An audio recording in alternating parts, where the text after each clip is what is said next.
Hello, Third Bruno. Happy World Pangolin Day, apparently. Did I hear that word in an Eminem song? I forget. Third Bruno is grateful to Windows 11 for letting him know which artificial holiday was artificially selected by a person in a position of power. Good afternoon, everybody. I've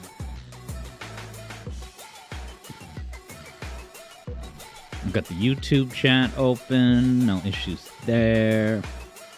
I sent out the Discord notification. I think I'm in good shape.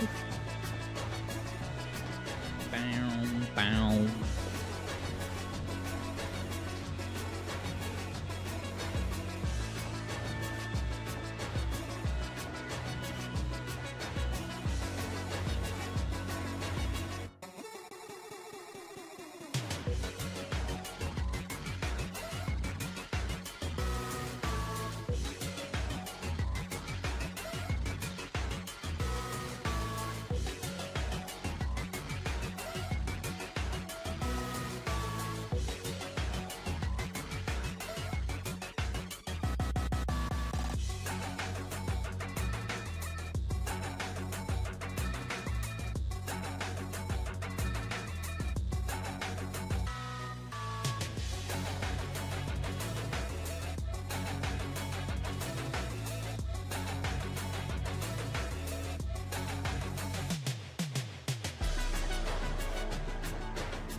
Ghost of Burb's gonna be lurking. Hello, Ghosty.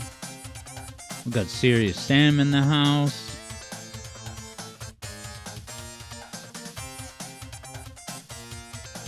And Third Bruno, nice, is gonna be off on Monday, so you'll make it to the hangout.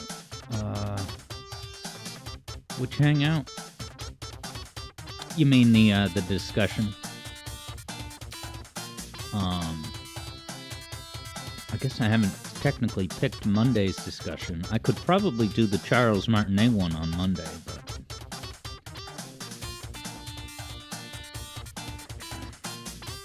I could do Charles Martinet or Stardust Speedway. Red Pen.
Oh, right, the hangout, the normal open hangout. Gotcha.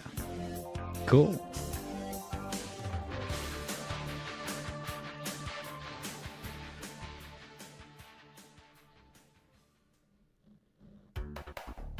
All right, just one more minute.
All right. All right. Let me come on camera. Where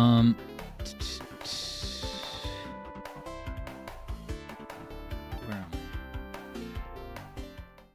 It's me. Let me click over to the Here zone. We got the Wii music footage ready to go. Hey, how's it going, McMark? Yeah, interesting. Sam and Third Bruno are talking about Nintendo losing a lawsuit to a food store. Something to do with the owner using Mario characters to promote their store. I've occasionally seen Mario characters at like random Chinese food restaurants and stuff. But yeah, hi everybody, welcome. I guess I can go ahead and just start the gameplay, right? Because the gameplay doesn't need to be synced to anything. Don't these characters kind of look like Muppets ripoffs? Nice. McMark is going to be vibing with FNAF Ultimate Custom Night and Rystar. Now that is a night of quality gaming, for which I commend you. Yeah, Sam thinks the owner of the store is Mario, so Nintendo of Japan is trying to legally force him to change his name. So yeah, welcome everybody. We're going to kick things off by having a discussion hangout about Perfect Pitch. And I think I'm just about ready to go with that because, well, the gameplay is on the screen. You're all here. So it's go time. McMark approves. Yeah. All right, this is McMark's type of discussion because it's a music theory topic. Yeah, well, I guess I can go ahead and read the first line of the eventual video. And it's clickbaity. You're going to hear me say the first thing in the video, and you're going to be like, what? And if I haven't made it clear to everyone, including Third Bruno, who has Perfect Pitch, I'm going to have a provocative angle to this to start. It's not misleading clickbait, but it's click enticement by, shots fired. So I want to disclose transparently up front that it's not like I'm saying, Perfect Pitch is bad. No one should want it. You're wrong if you prefer it, or nothing like that. All we're going to do is identify the pros and cons and let everyone in the audience decide for themselves. Oh, cool. McMark has Perfect Pitch too. Well, that's really interesting. So I'm sure, yeah. I can't make any promises, but it's possible, right? There's a greater possibility that I may include one of your guys' chat comments and respond to it especially because you guys have first-hand experience with perfect pitch that I do not.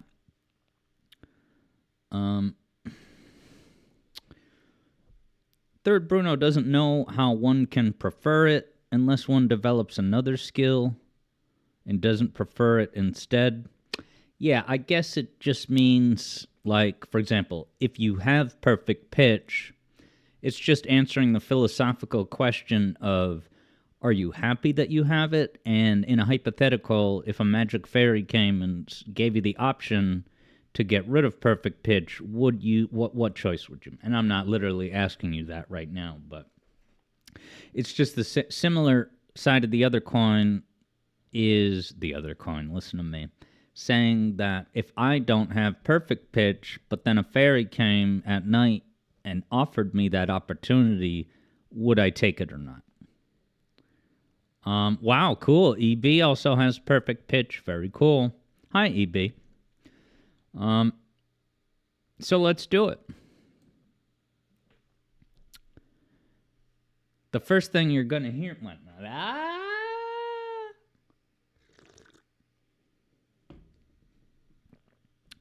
The first thing you're going to hear me say in this video is, perfect pitch is bad, but you won't admit it. Look, it's bad for some reasons and good for other reasons. Make no mistake. The final verdict of how any one person weighs those pros and cons is highly personal as of 2025.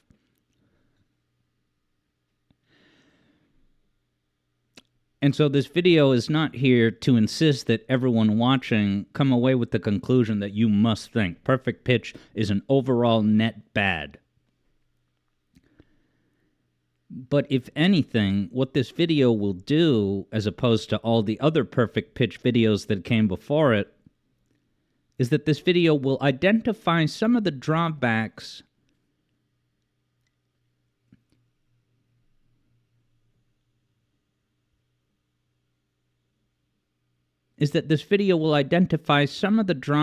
which are not often discussed, if not passionately dismissed, by the perfect pitch lobby. Yes, and Third Bruno says it has flaws, so it isn't truly perfect. And dude, just the name perfect pitch is, I would say, a misnomer, and that's one reason it's a misnomer.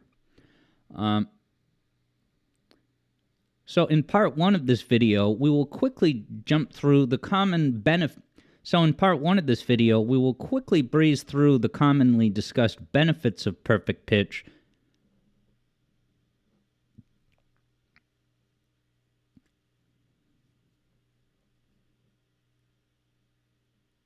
and explore the ways that they are in some cases a tad overrated.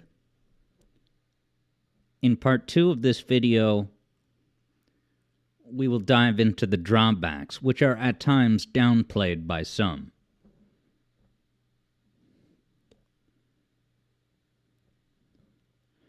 And finally, in part three of this video, we will identify the crucial fallacy in Adam Neely's perfect pitch commentary.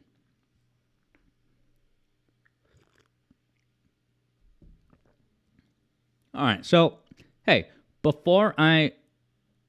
let me just kind of open this question up to any perfect pitcheteers that are here.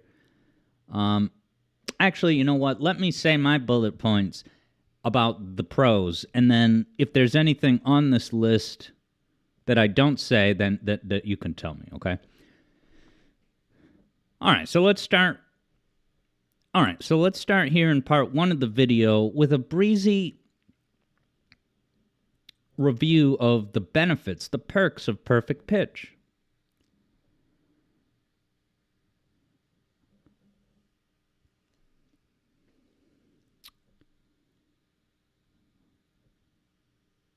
Some people you ask about perfect pitch, the first thing that they will say is that it's a cool party trick. So right off the bat, that's just a novelty aspect, is that a human is doing what for most people would be required by a tuning device machine. Oh, okay. JJ said, sorry. Yeah, no, not sorry, but I'm glad you mentioned that because here I am assuming what perfect pitch is. Um, Perfect pitch is an ability to detect a note. Okay? Someone plays a note for you on the piano and you're not looking, but you can identify, oh, that's E flat. Oh, there's a B. Okay? I do not have perfect pitch. Three people here do, which is so cool and interesting, but I don't have it.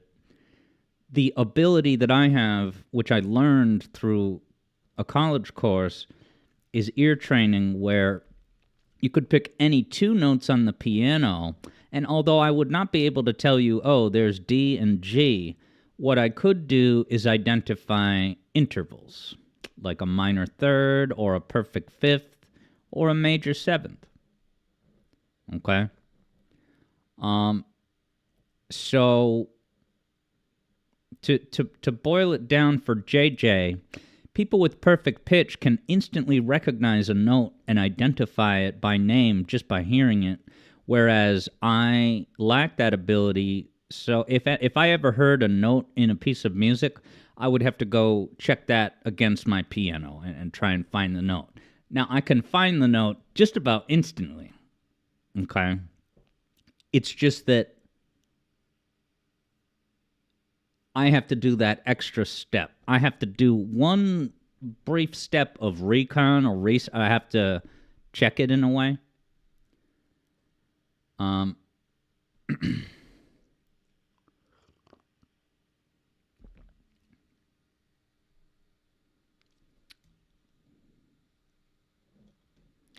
no, I actually want to. I'm not going to show a clip of this video, but it's a video that I also sent the third Bruno, where a guy responded to Adam Neely. And the thing is, what's funny about this video I'm doing now is that I'm mostly agreeing with Adam Neely, but I am going to take him to task for one critical aspect, and that's what I'm generating the whole headline off of.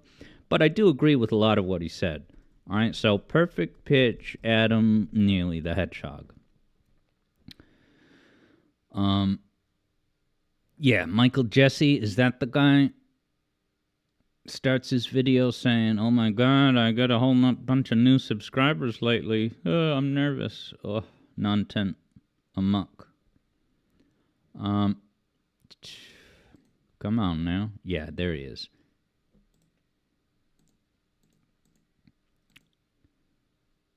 JJ says it does sound like a cool ability. Okay.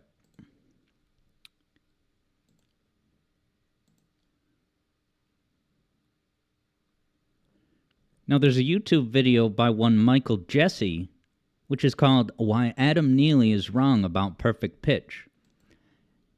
And that's where I heard it described as a quote-unquote party trick. It was also portrayed in a positive light because it's convenient when you're under a deadline. No, let me do that in a different order. That video mentions perfect pitch in a positive light on the basis of the party trick and also the convenience, the instant follow-through, one less step to have to do. Michael Jesse says that because he has perfect pitch, the process of tuning the instruments in classes that he teaches is a lot more streamlined and quick. And it's like, well, sure, sure, that might be convenient in the moment, but shouldn't you just be teaching your own students to tune their own machines? But shouldn't you just be teaching your own students to tune their own? But shouldn't you just be teaching your own students how to tune their own instruments? Why are they relying on an instructor, never mind an instructor who has perfect pitch? Michael Jesse also mentions the convenience of perfect pitch because it helps when you're under a deadline. What, because he's procrastinated his homework to the night before it's due, and he says perfect pitch is worth it because I can get my work done a little bit more quickly when I'm under the gun and under a deadline. Get my chat back here. Yeah, Third Bruno says they do need to be taught it eventually. Yeah, that's... I don't...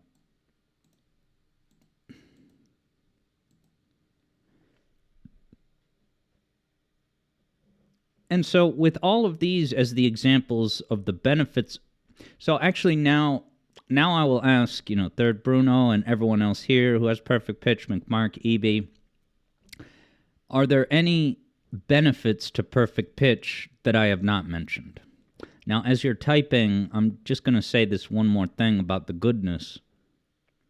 So each of these examples of the utility of perfect pitch could be explained using the helpful metaphor of a calculator. It's like you have a calculator built into your body that can instantly calculate addition, subtraction, multiplication, right? Saving you the step of having to reach for your calculator. But having that ingrained Insta-calculator will not help you at all in an engineering class.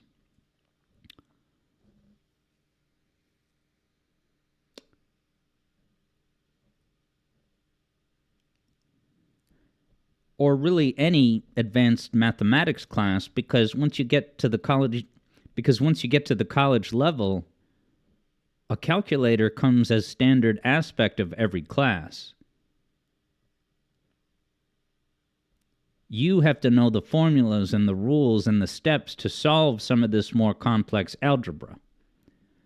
A calculator doesn't really further you on that goal. It only removes some of the rote, tedious work done in these manual calculations.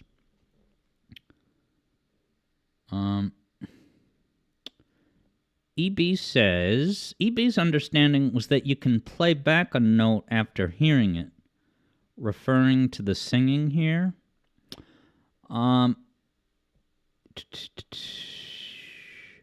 Is that to say that if someone plays a note on the piano, you can match it? Because I can do that, if that's what you mean. I don't have perfect pitch, but I don't have to be seeing the piano. If someone plays a note, I can match the note with my voice. For example,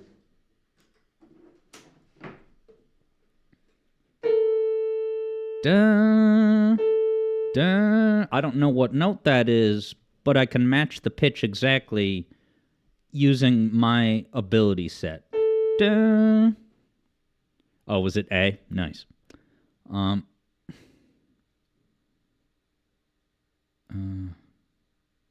Okay, Third Bruno has wondered if it's helped you in choir. You often did vocal exercises at the start. Is that just to get your muscles we use to sing ready, or is that also to calibrate? Ghost of Burb's popping in and out, as Ghost of Burb was in a few musicals and yet knows nothing about any of this. And, that what Ghosty just mentioned touches upon an important point, that these finer details are not even necessary to know to participate in a musical and sing music. But yeah, so Third Bruno wondered if vocal exercises at the start help you calibrate. Now, what would you mean by that, Third Bruno, to calibrate?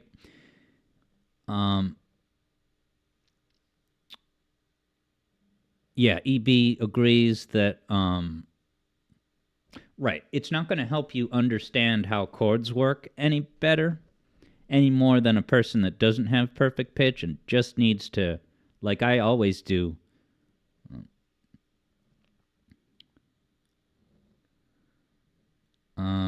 Third Bruno says, get the choir ready to sing at the proper intervals for every note. So, like, if the note A... Right, okay. So you said exactly what I was going to say. To make sure that you're hitting the exact pitch and you're not either a little bit sharp or a little bit flat. And yeah, absolutely. So Yeah, yeah. So I think that's perfectly sensible. Yeah. And I mean, if you're doing choir warm-ups, typically the conductor will, play a note and say, "All right, everyone start here," and then you'll do your scales with your vocals. So yeah, honestly, that would make sense that it's not just getting the muscles available, warmed up, but also just warming up your mind to touch upon the exact intervals without being sharp or flat. Um,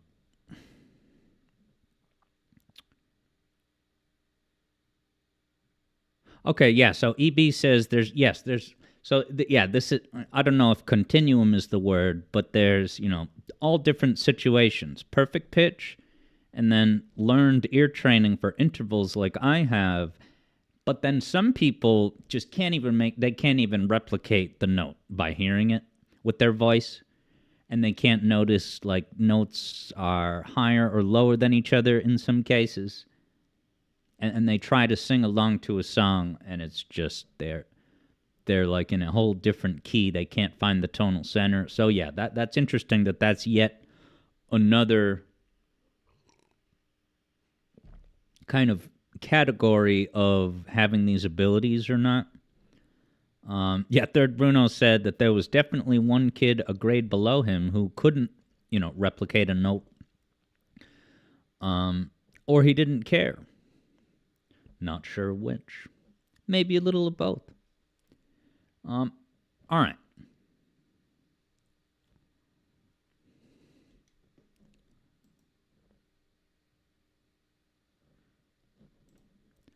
Okay, so as much as Michael Jesse's video appears to celebrate the special feeling and value of hearing your friends jamming, and now you're going to join in with them, and you can just jump in without breaking stride, boom, you're in there. So if you're describing it as it's just some special feeling, well, that's not much. That's almost tautological. I do not have perfect pitch, but with my ear training and ability to recognize intervals, I could join in on a jam session equally, almost as quickly and easily. Because finding the tonal center of any given piece of music is really not hard at all once you've gone through sufficient training and level of experience. EB said, okay, yeah, so EB, as far as the next level is when I play a perfect pitch,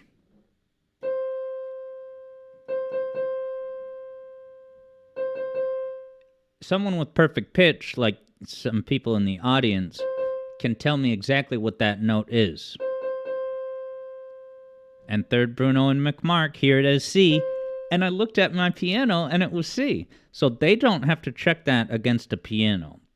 But I do not have that ability, so I couldn't tell you it was C. However, if you played that note, you didn't even have to tell me it was C, but if you play another one after it, okay, major third, all right? So what I can without looking, I can hear two notes and I can tell you exactly how many keys I can tell you exactly how many keys away those two notes are on the piano. Hey, how's it going, Otto? Yeah.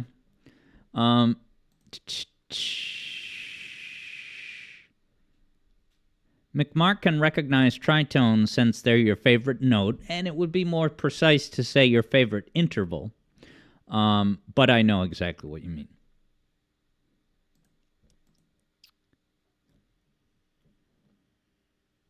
Okay, so presenting the convenience and thrill of being able to jump in on a jam session,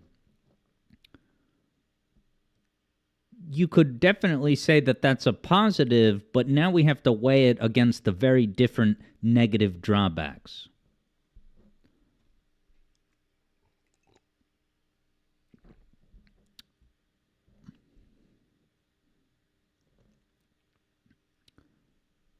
So one of the commonly cited drawbacks is that if you have perfect pitch and you know exactly what the note A sounds like, well, if you're now singing in a choir in a song that's in the key of A major, but some of the people singing are a little bit flat and that kind of throws off all the group, and now a lot of the choir has drifted down a little bit to a microtone or two below the actual frequency value of A where it's supposed to be.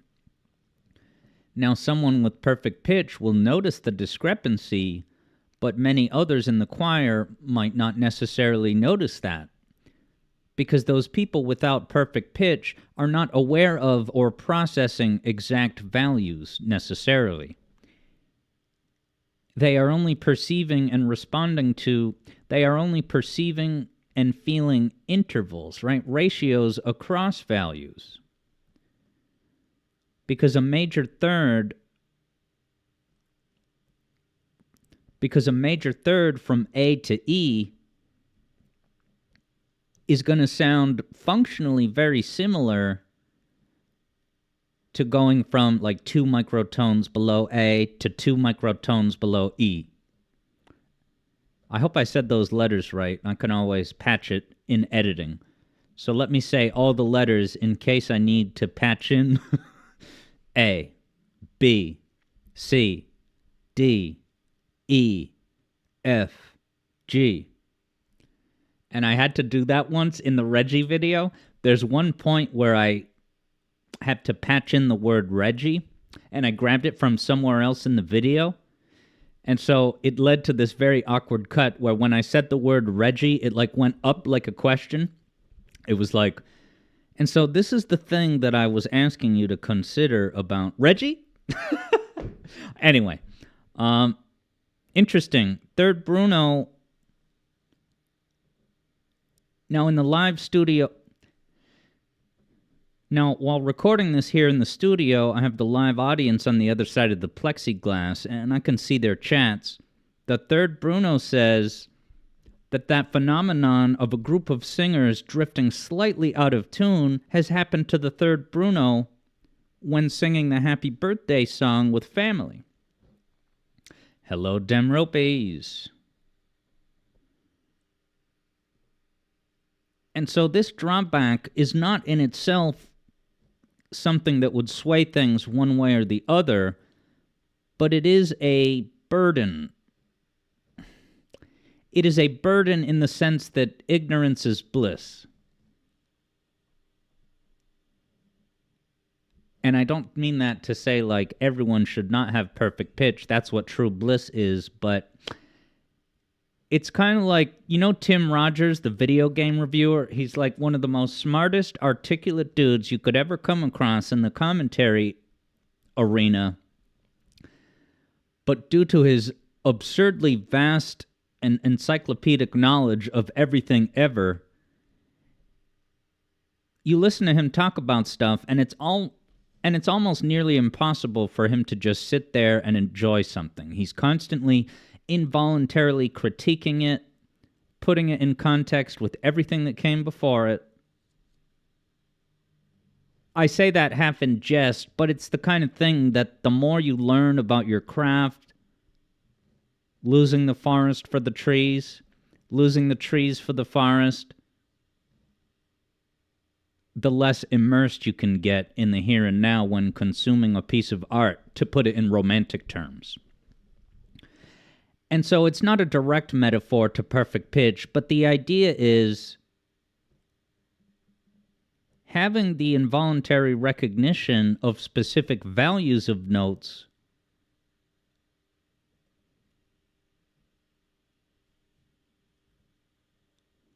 will call to your attention those times when things are off. And look, if the choir is slightly flat, if they're off, well, the fact that you're detecting that you're actually slightly below the pitch A, in a way that's valuable, because you can say, hey guys, stop, we're flat, we can't be doing this, right? The goal is to sing on key, no question. And having perfect pitch is a way to detect that.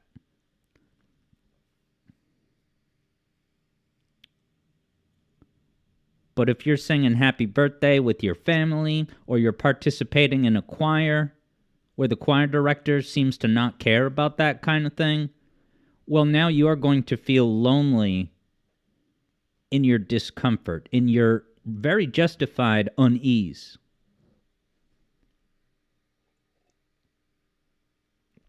McMark plays recorder, and it's annoying when you're a microtone below the actual note. That's why you got to tune before playing. That's how it works.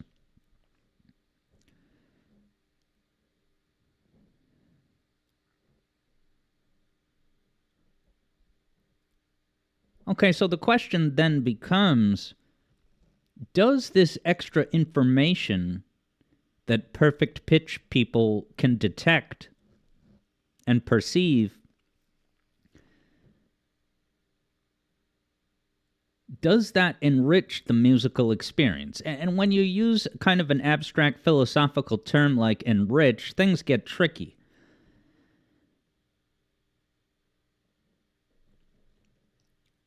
Now, Adam Neely would say that this extra data point adds to the experience of listening to music, that it adds another layer, and by extension, that means enrichment. So I'm going to now push back on that today by saying more information is not necessarily enrichment.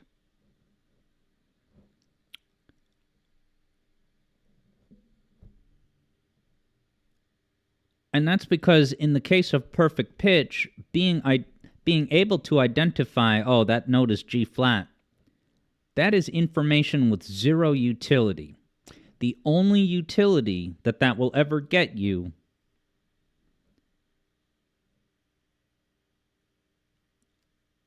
are those quick little rote tasks like tuning your guitar or noticing that the choir is out of tune. And that's because any given listener does not need to know the pitch value, the name of the note. They are only able to detect and are concerned with the relative ratios. From C to E is a major third, and it sounds happy in a great many contexts to a lot of people.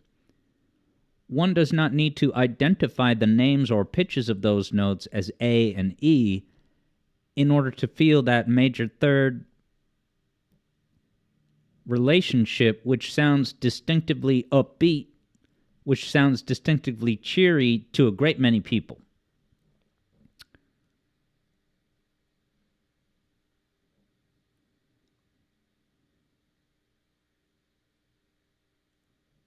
Okay, so knowing the exact name of the pitch, and so knowing the exact value of the pitch as corresponding to a letter of the alphabet, A through G, having that increased amount of info doesn't automatically mean it's good, because in a way, it's interference with no utility.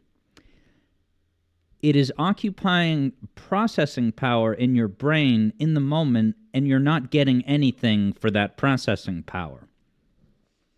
Once you've started playing along to a song, you don't need to constantly check, what's the exact pitch, right? You know what the tonic is, and everything you do is defined in relative relation to that. EB wonders, so Alex, you wouldn't be able to notice if I was flat or slightly flat? Correct. I don't think I would, be able to detect that, or hearing that in others. Yeah, I guess not.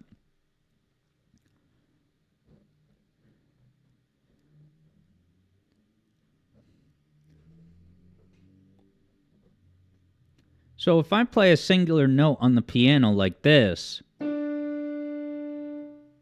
and someone with perfect pitch is able to tell me that the name of that note is D, well, the unfortunate reality check is that the note D has no identity. There, I said it. The note D has zero identity.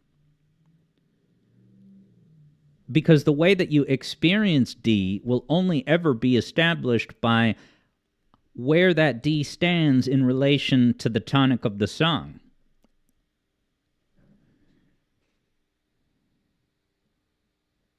If you're in the key of G major, well, now that G is going to be a strong, sturdy, perfect fifth. And if you're in the key of B, well, now that very same pitch, that note that we call D, is going to serve as the minor third interval.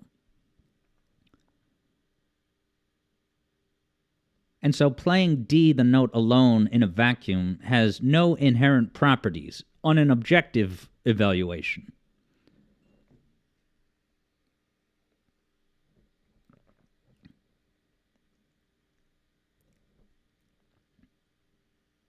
So, objective properties that exist in reality aside, a great many people with perfect pitch do, in fact, have perceptions and experiences of certain keys. And I think, third Bruno, that's safe to say about you that, and again, me saying this, I'm not necessarily challenging you and saying that it's wrong, just that it's factual to say that you have a subjective perception, right, where if I play a major triad,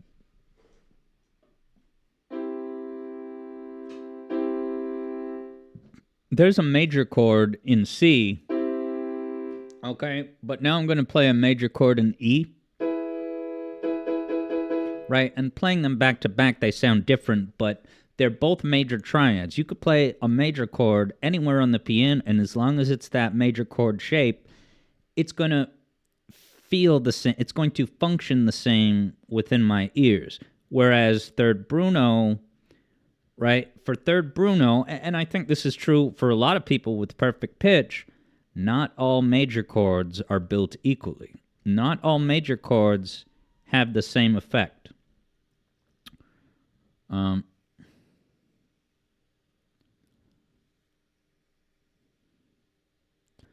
So I'm going to kind of restate that now.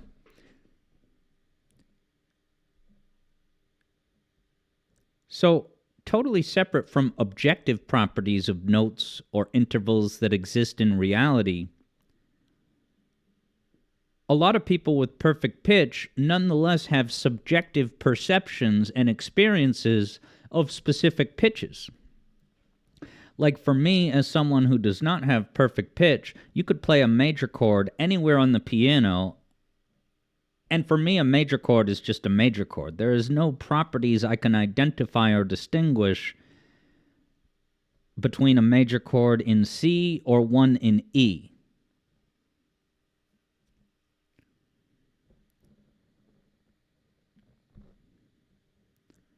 Okay, so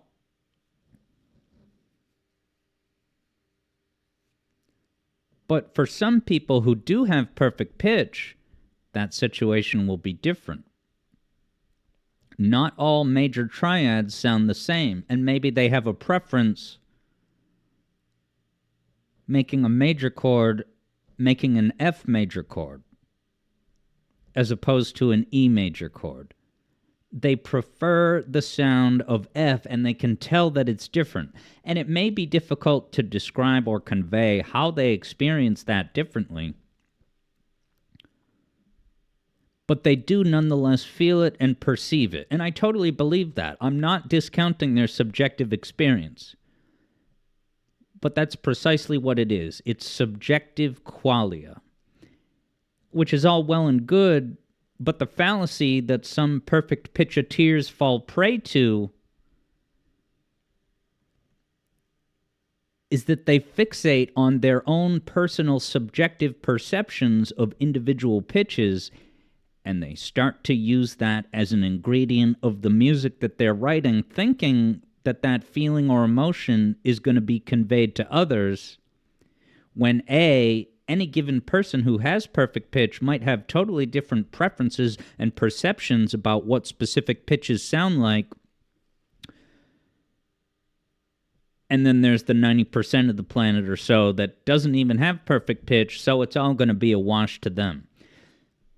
So, for a composer to hyperfixate on their own subjective perceptions of individual pitches, as if that is somehow enriching or enhancing the experience to be delivered to others through the music they're writing, is misguided and self-congratulatory. Um, Interesting. Third Bruno in the studio audience believes that people's perception of keys depend on past songs you've heard in the same key. Perhaps perfect pitch allows these people to form these connections, and that's a fascinating layer to this because that introduces the idea of nature versus nurture. Your preferences for a certain pitch value, if you grew up listening to certain genres, could be X or Y depending on the particulars of your upbringing.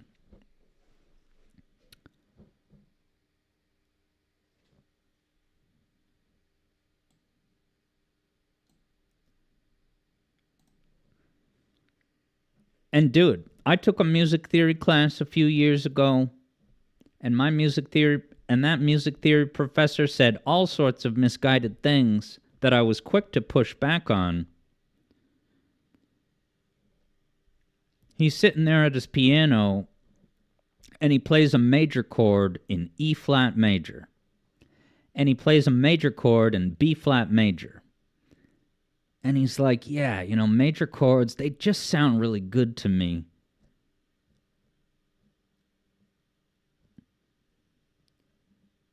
On B flat. Doesn't that sound nice, right? He's now opening it up to the class. Doesn't that B flat major triad sound nice? And it's like, time out, sugar. For me and a great many listeners, that's just a major triad. The fact that it's built on B flat specifically is an arbitrary, unimportant detail.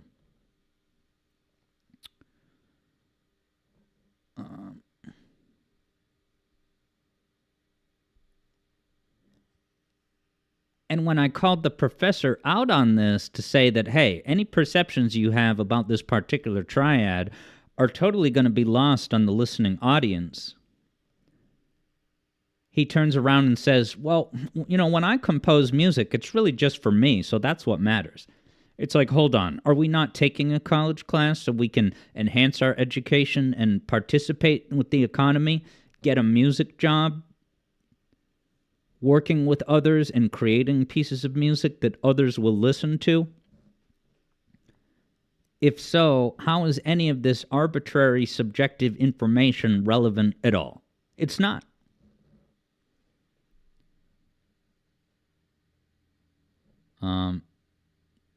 Third Bruno says, in the teacher role, that stuff isn't helpful. McMark sees the point too.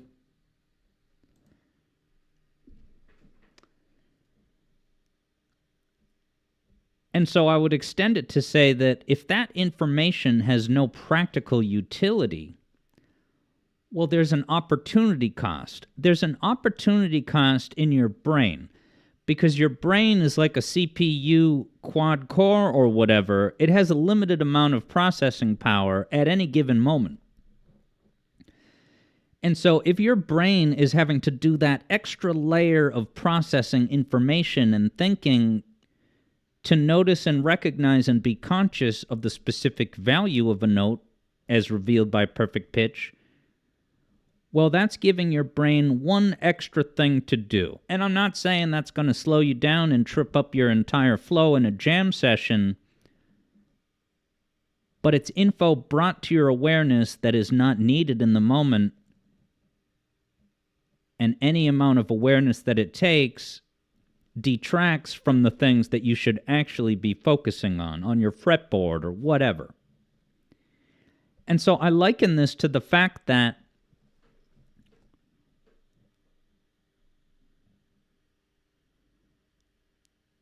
there was a phase of my life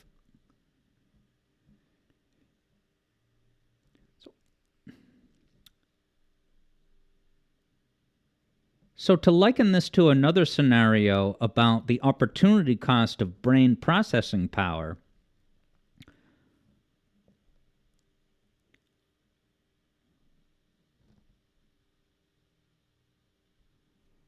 a few...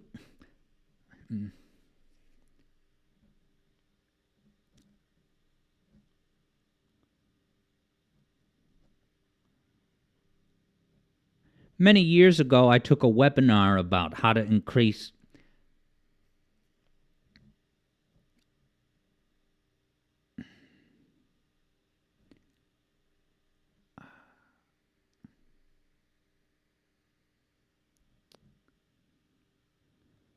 Many years ago, I took a webinar about increasing your social skills stats and like having better conversations, maintaining eye contact.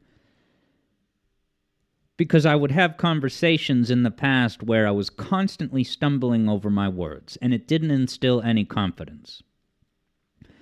And one thing I organically discovered in the course of field experience with the things that I had picked up from this webinar is that if I made it a point to maintain eye contact with a person that I was talking to, and I successfully acquired the habit of not constantly having my eyes wandering around the room, well, now it entered a whole new empowered phase where, because I am only looking at the person's eyes and their face and giving them that direct attention, my eyes are not wandering throughout the room and constantly processing new information. Oh, there's an umbrella over there. There's a door that's opening over here.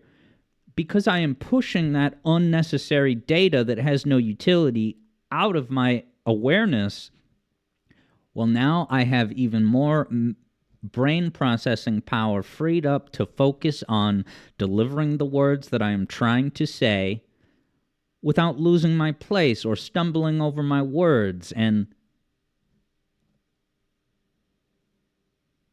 losing confidence in a way that snowballs the success of the entire conversation into a dead end.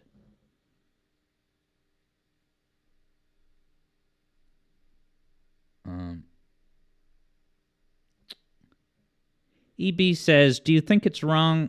Yeah, in the studio audience, EB says, do you think it's wrong to want to make a song that allows a person to express that personal connection?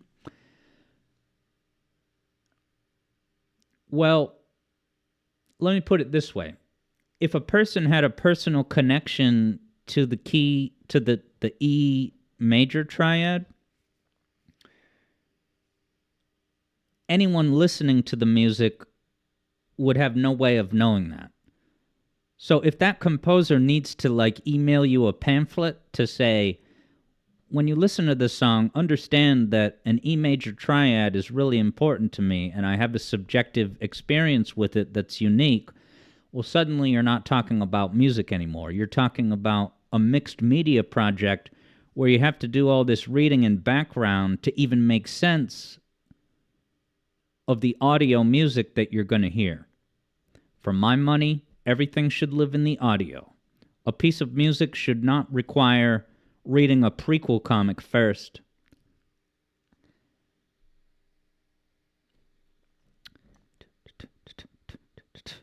Yeah, Third Bruno had said it might be wrong to expect many, or really any, right? Not even just people with no perfect pitch, but even the people with PP may experience it totally different.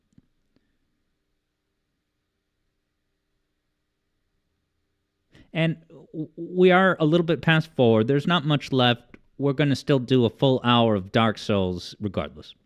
Third Bruno likens it to the way that a TV show or video games lore and events shouldn't need a tweet to clarify things. It should all be self-evident in the work itself. And there's the whole death of the author philosophy that's, may come up in a future discussion.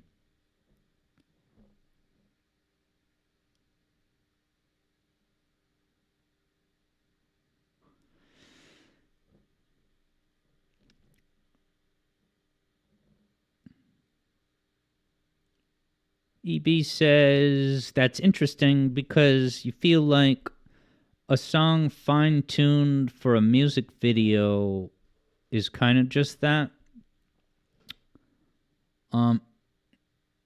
Maybe I don't exactly know what that means, but yeah, if it's, it might be rich for another day.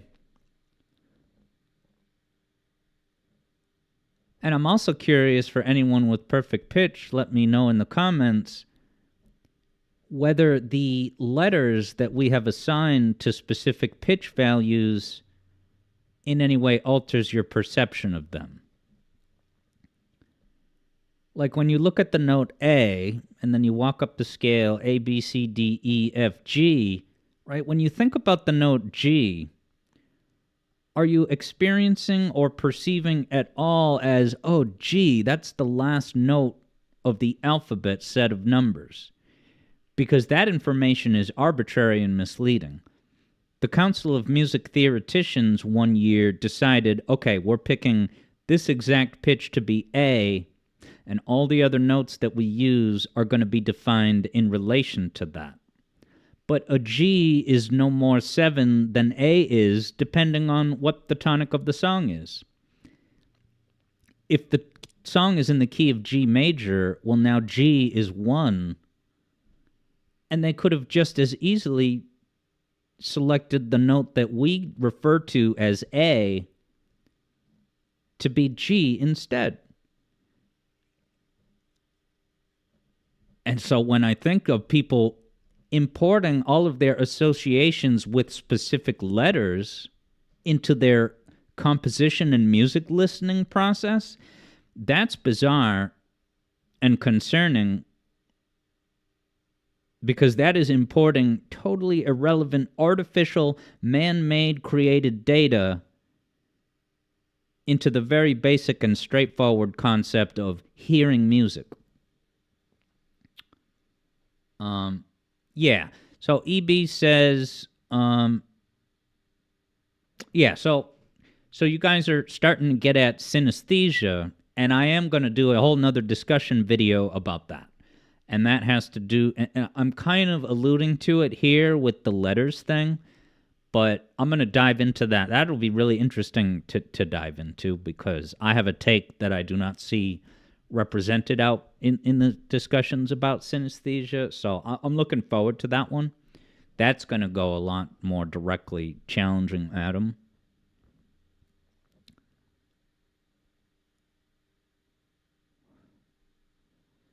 And so to bring in all of these artificial and unrelated, just meaningless associations, and then fallaciously attribute these things as attributes of identity, that is fallacious and masturbatory.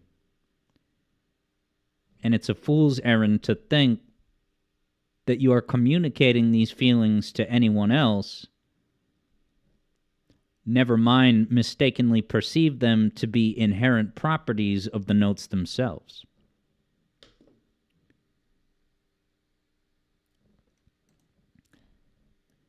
And I've heard people describe that another drawback of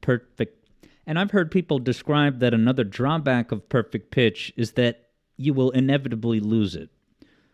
When you reach a certain age and your body is deteriorating, perfect pitch is an ability that gradually goes away.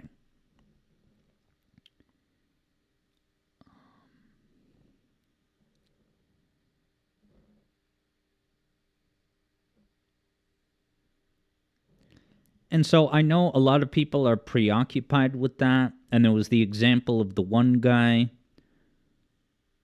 who had integrated his ability of perfect pitch into his musical identity. It was fundamental of the way that he thought about music and the way that he composed it. And so when his body deteriorated enough that he lost the perfect pitch ability, he had an existential crisis.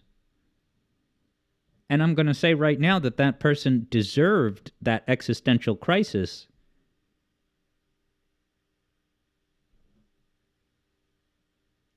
because they should not have invested so much of their attention and identity into what is essentially a cool kid's party trick with a calculator.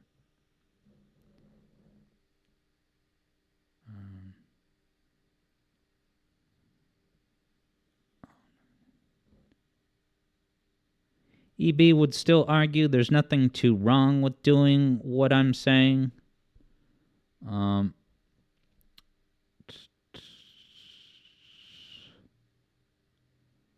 Yeah, third Bruno, what's it called?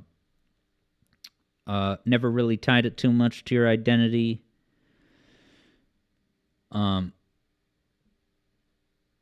Yeah. So, what was I going to say?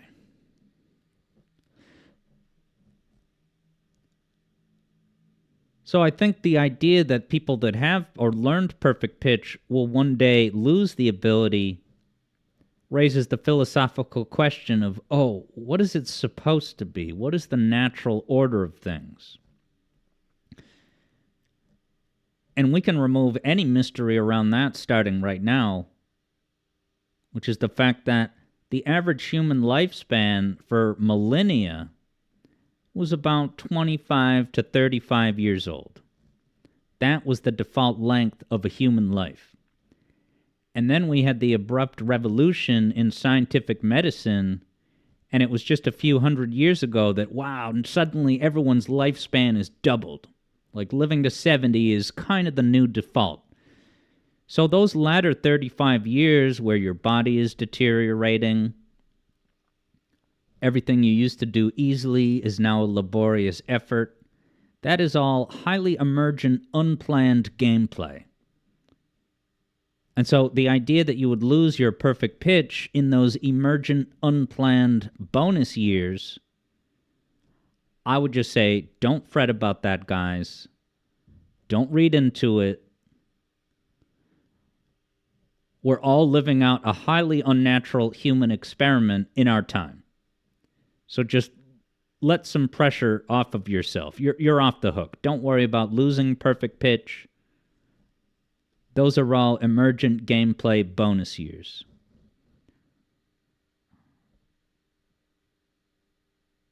Yeah, third Bruno says, as long as you learn relative pitch soon enough, third Bruno will be fine.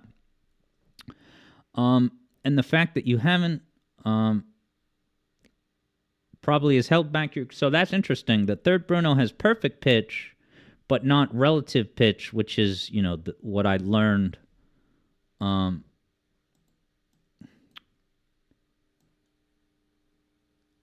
Hey, Shadow Ops, how you doing?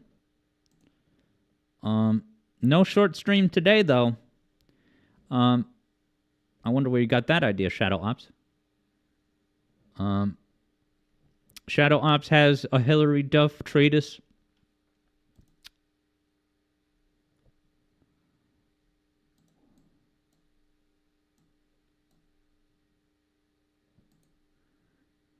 All right, so now we've arrived at the final concludatory portion of this video, where I'm not going to tell you whether looking at all these pros and cons should lead you to conclude that it's an overall net positive or net negative. But I'm going to use this opportunity here on this podium to sentence Adam Neely. Adam Neely, I sentence you to acknowledging that more info, such as being able to identify the pitch of the note naturally through perfect pitch, does not automatically mean it's better or more rich of a musical perception experience.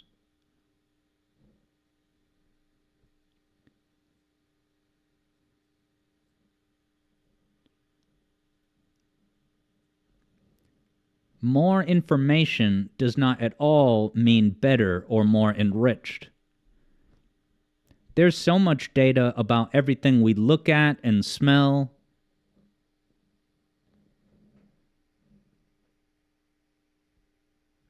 There's so much we can't perceive about string theory and all this other stuff. And if we had this overload of extra data that has no practical utility, part of what the human mind has evolved to become is a sentient being that can perceive enough to function in everyday life while filtering out some of that excess noise. Distinguishing signal from noise. Filtering out things that may exist in reality, such as the precise pitch of a note, but offer no practical utility and at the opportunity cost of your limited brain processing power at any given moment.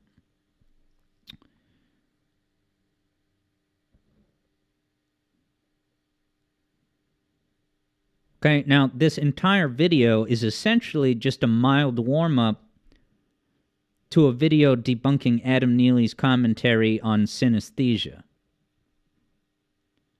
So everything that we talked about today about unhelpful arbitrary data information is going to rise to a whole new level when we not just do that, but import totally arbitrary info from totally separate disciplines, such as the letters of the alphabet corresponding to a color. That one's going to be interesting. I look forward to it. You should too.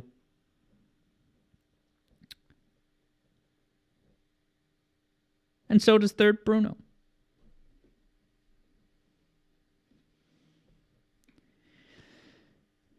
And that's the reason that I don't have perfect pitch. I don't have perfect pitch, and all of this is the reason that if a magical fairy appeared at night and offered me the opportunity to acquire perfect pitch, I would politely decline. So as to free up the brain processing power necessary to focus on crafting compositions whose intent and emotional experience will be received and perceived by the listeners. Good night, everybody. Third Bruno suspects that his lack of relative pitch has caused you to blur relative keys together. You know, keys that use the same notes, like D minor to F major. Some of your songs failed to align with one, and thus felt melancholic. Is that to say that you kind of meant to write in F major, but you ended up using that key signature, but operating in a way that seems to emphasize D minor as the tonal center? Okay, so that's feedback you got from a friend.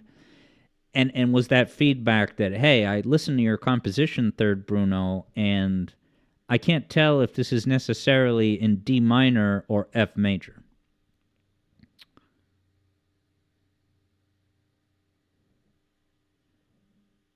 So thank you for listening, everybody. If there's something I got wrong, if I didn't connect some important dots, please let me know in the process.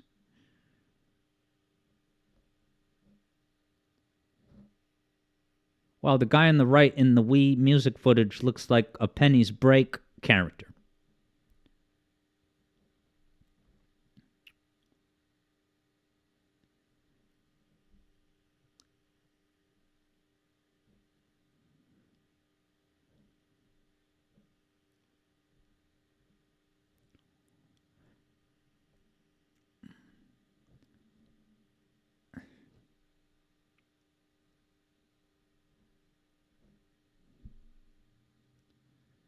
Third Bruno's pal said multiple songs of Bruno's felt melancholic. And melodies sometimes come to you in your mind, so they may not really have a lot of structure to begin with. Yeah, that's interesting, and we ought to dive into that more at some point.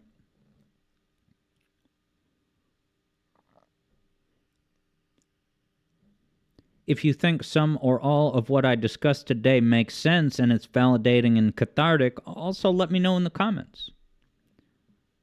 Let's spread the word, encouraging critical thinking and saving an upcoming generation of composers from wasting their time chasing these misleading non-substantive leads down alleyways that are a dead end, that result in no actual musical communication or conveyance of an experience.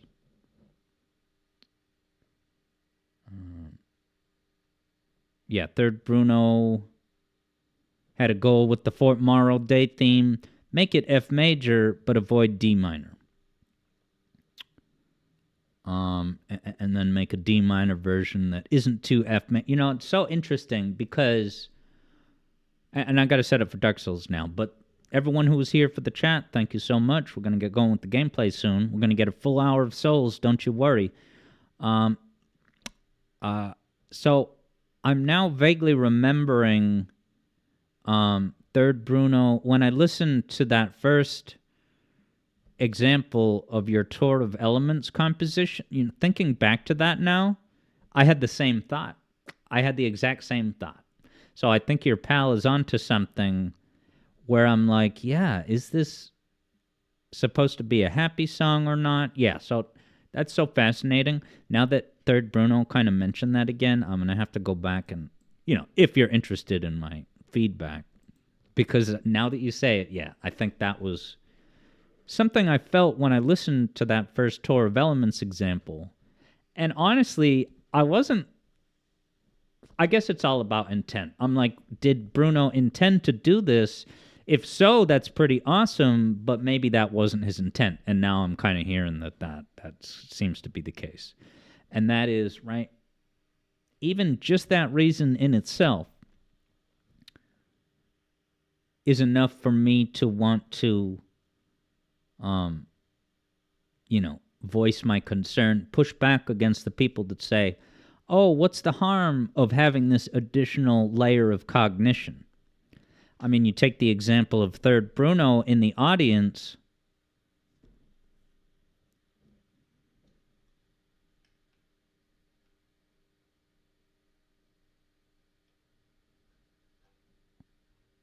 Actually, I won't kind of re-summarize that, but I was thinking in my head right now, let me just quickly say what the Third Bruno described, but I'm not going to do that for the recording anyway. But I'm glad we talked about it. All right, going to send you to the waiting zone, and I'll be back with Dark Souls pretty soon. See you soon.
Ignore that countdown, by the way. I'm going to be on in just a couple minutes.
It's me, Alex Yard, back in gaming mode. How's everyone doing? Welcome to Dark Souls. Maybe I'll get to the bonfire. Listen, I think I'm poised to succeed. I was so right? I think I got to that area with the thrown boulders twice, I think. Certainly at least once. But Third Bruno is taking his family out to a restaurant. Very cool. Yeah. Totally get that. Enjoy the company, Third Bruno. That's the priority. Yeah, now Keo enjoyed that song from Frontiers. Keo likes it, and I'm glad that you do because long ago when I did an Alex Yarda news segment about Sonic Frontiers Pinball, which I will probably kind of redo that as a discussion segment video. But anyway, when I talked about the pinball in Sonic Frontiers, I ended the segment by playing that music and saying, listen, even if some people disagree on, the quality of the gameplay, at least we can all agree that the music during the pinball is such a banger. And then I played it, and then people were like, this is nothing special. This is kind of generic. And I was like, how could you say that? I love it. Hey, how's it going, Javid? I'm back, baby. Back to chop up some souls. I'm gonna avoid the swinging blades. Keo welcomes Javid. I welcome Javid.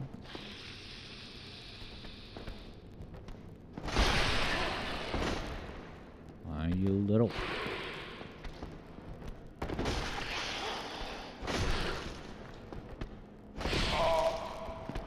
Off to a poop start.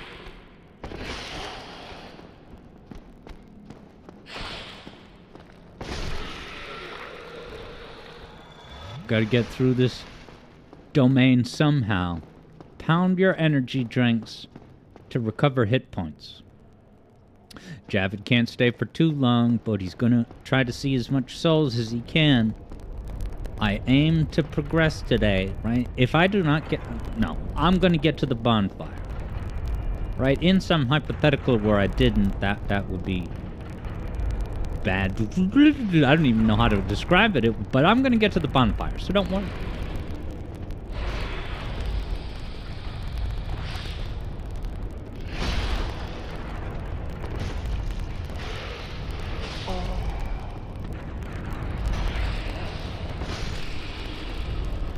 Lose all my hit points to just about every enemy and then Flask, but I'm gonna get through. Yeah, Ghosty says that's how you get through work. Gotta get through the day somehow.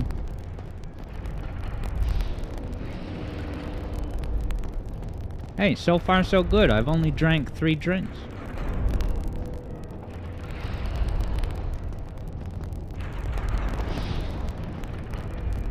That was close. Oh, what if... Why is he jumping?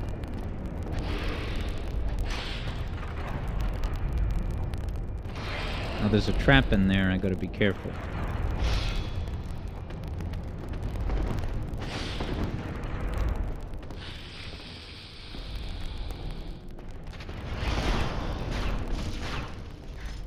Oh, right. Oh, he took some of my health because of the electricity. Dude, I'm losing so much hit points. Damn rupees remembered the booby traps, and thankfully so did I. Used it to my advantage. What a good game this is. Can't believe I'm only like halfway through. Get to Dark Souls 2 in like 2030? I'm just kidding. Now, Shadow Ops recommends that I break the pots and statues. Less than halfway I am, says Keo, but about there. This is a good bang for your buck. Why couldn't Sonic Superstars follow suit in that way?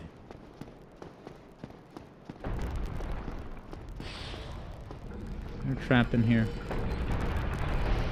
Now, is a guy... I always forget. Is there going to be a guy coming down? Or is he just pushing the boulders now? Alright, I don't see any boulders gates. So that should be alright.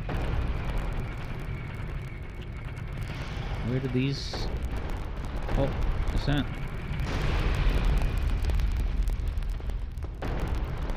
How did he know I was in here?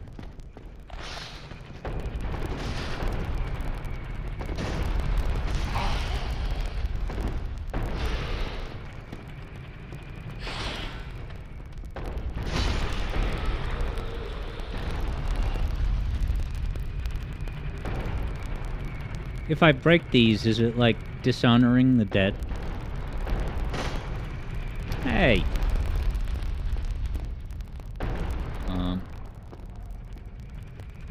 Now, Third Bruno says, interesting thing, there's no NPC turning the handle. The handle of, the cannonballs mechanism?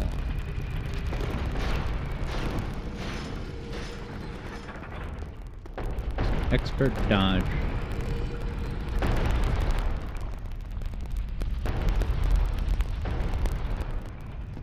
Ghost of Burb is already dead, and you say... No.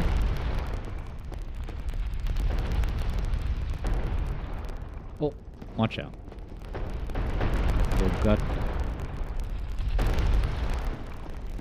Go, go, go, go, go.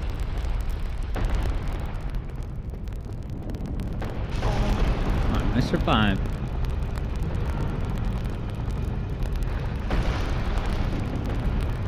Yeah, Third Bruno says the mechanism that affects their direction. Yeah, did we say that it's best to always push this? Yeah.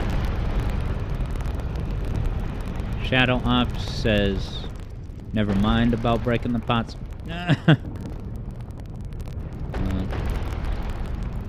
Third Bruno says the handle sound plays when it changes, but nothing is there. Oh, so when I walked up that stairs, did this thing turn? Why am I getting mixed up on it? This doesn't feel right, going in this direction. I'm right that it's wrong, right? How could someone even answer that? Because I phrased it in a contradictory yes-no way. I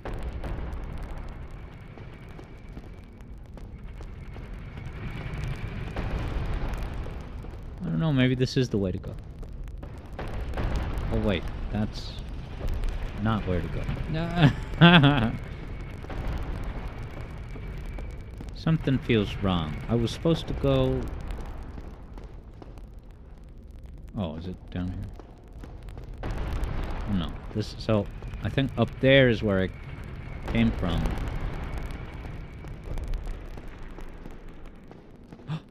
Oh, that's, one way? I shouldn't be here, right? Oh, I think I remember that room. Alright, different exit from the boulder room.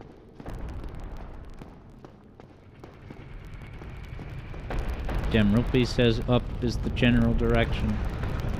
I really thought it was this area. What did I miss something? No, what is it? Oh, is it that I turned the boulder off? So, oh crap.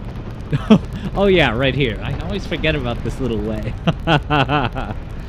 It's intentionally, you know, Miyazaki designed. And I love it for that. That it's tricky. There's other little nooks like that in this game. Like that little area you can go to in Firelink. Ghost of verb confirms the new adjective I just coined. Actually, adverb. Adverb.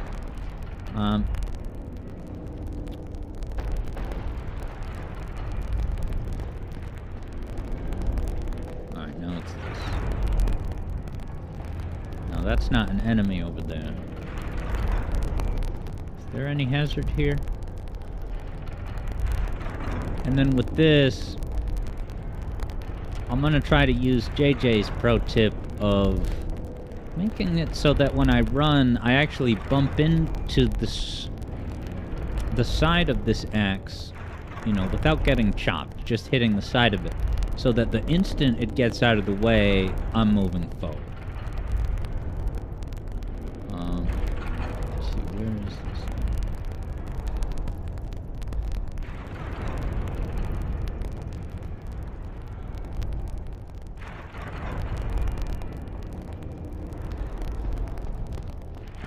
Easy. Alright, now this is where things got tricky. What have I done?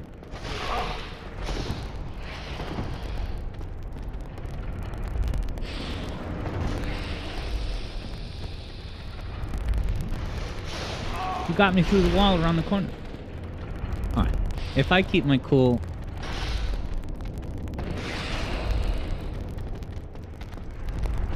Uh-oh.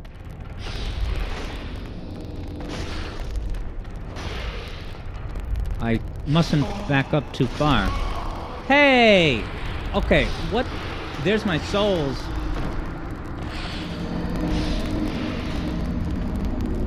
Alright, hey. I admit... Yeah, same as last time. I'm having the flashbacks now. Oh, microphone's crackling. Let me do a quick...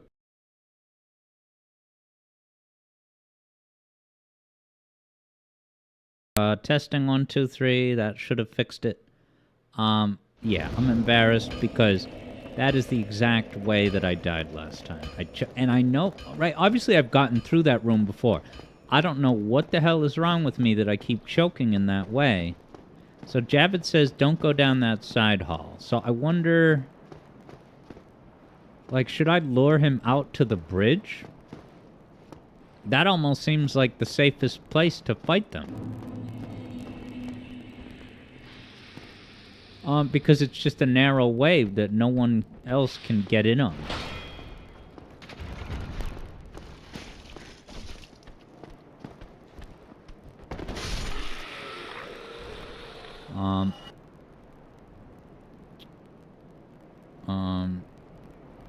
Yeah, Demropes had noticed the crackle crackle. Javid says I should probably just run up to the enemy at the top of the stairs. Alright, so I'll, yeah, next time I'll jet up the stairs.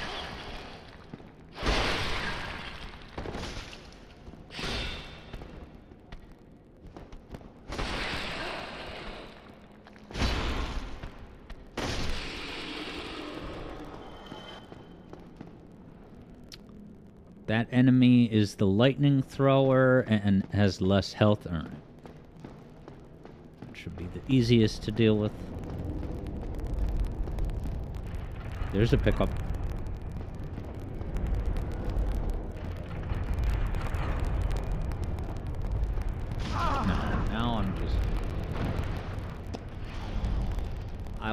Look, I could make excuses, but I was just not in the mental mind space of, oh, go stop, go stop. I was just like, run, run, run. Does the microphones... yeah, let me know if it's still crackling. Otherwise, say nothing on the topic.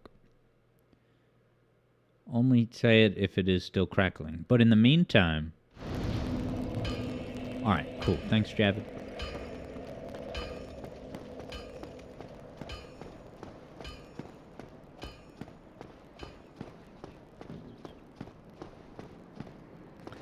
Doesn't this look like slow-mo Sonic Unleashed? Oh, okay, maybe the gameplay... So let me, reset my Switch. Not literally reset it, but just, what's it called? Deactivate and activate the connection. Oh, Javid thinks it's just the fires in the game, so it's just the actual fire crackling as intended. Well, that's good.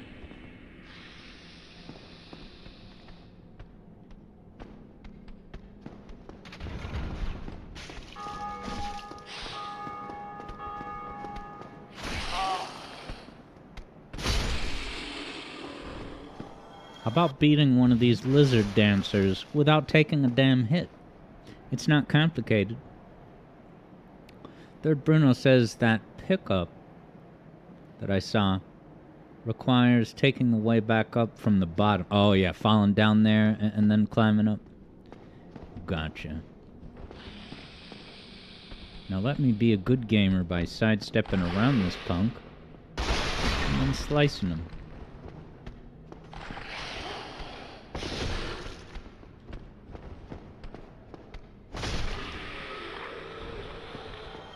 Alright, so I'm gonna go stop to get past these blades.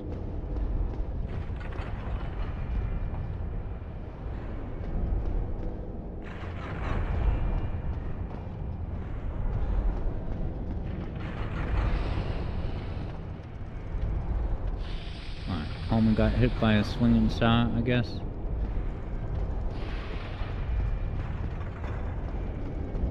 That can happen. Oh god. Electricity.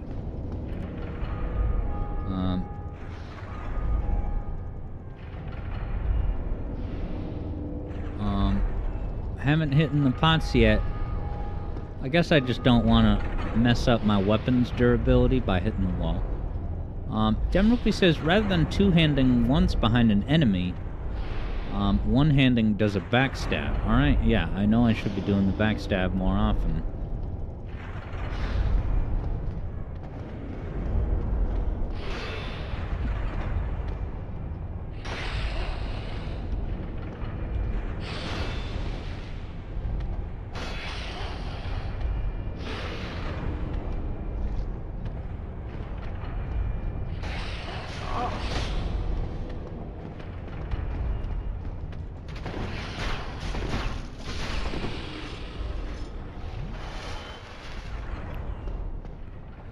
Yikes, dude. Lock on panic, lock on panic. We've all been there. Fight smarter, not harder. Ghost of Burbs eagerly watching. Yeah, Third Bruno is not sure if backstabs are restricted to one-handing. That would make sense, because I haven't done any backstabs, despite frequently getting behind them.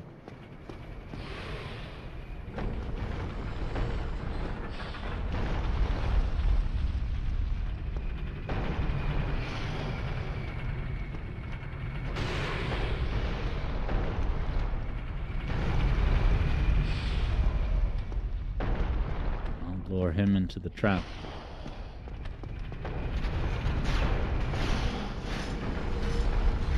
I assume enemies can't react to traps.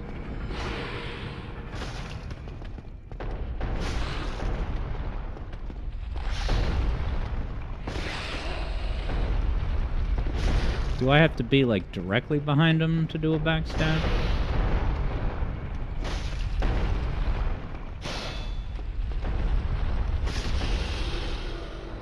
He's not doing it.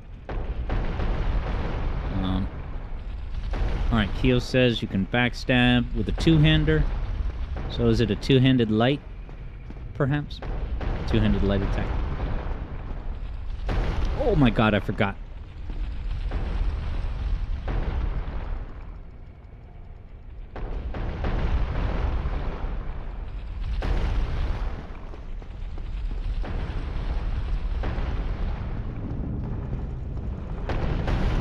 Phew. This is good practice, but I know where to go this time.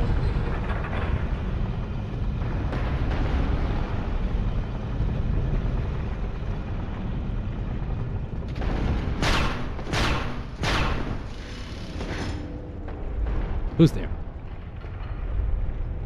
Rolling around at the speed of sound. Jabbit says backstabs are tricky at first, but they're pretty easy on the slower enemies. I just gotta get directly behind them. I mean, I've done backstabs a whole lot on the Red Cape homies. There's a lot of opportunities where it's easy to sneak up on those guys. I'm gonna run all the way through. Okay, so now I'm gonna go up there, right?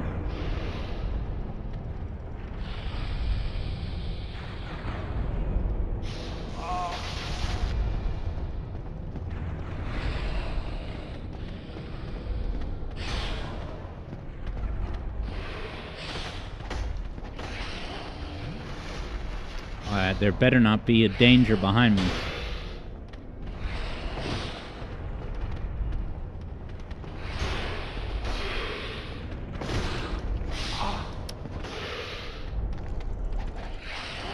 I wish I had could summon Thanatos. I'm gonna die. I have no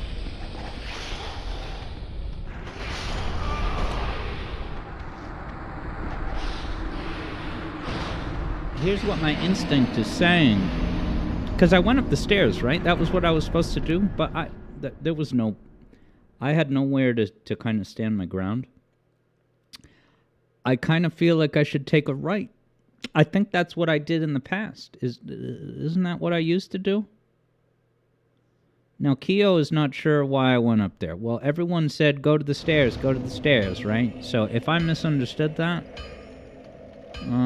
let me know. But my full impression was that the game plan was stairs, stairs, stairs. But there was nowhere, right? So I think I'm just going to take a right. Javid says you don't have to fight every enemy, so what's that to say? Make a run for it on the bridge? I don't think I have enough bridge confidence yet to do that, right? Like, I have to really line it up and be super careful.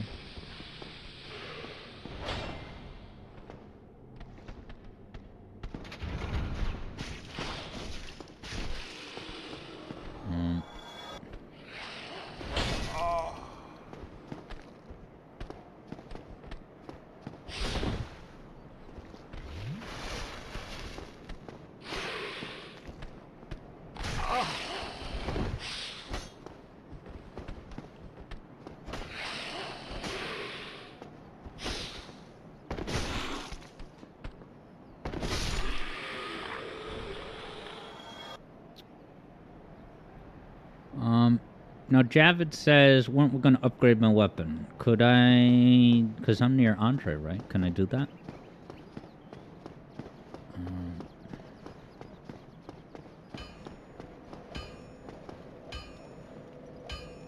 Yeah, so Kyo, all I can say is that I was following the instructions to go up the stairs. I can't really say anything more than that. I was following kind of the crowd directive to go up the stairs, but that's what led to that choice. In other words, hello again. You seem to be doing all right. Need anything forged? Yeah, the way Dim Rupees plays, start swinging and dealing and taking damage. When there's multiple enemies to deal with, So just come out guns blazing and swipe, swipe, slash on 2 enemies at once. What do I have to do?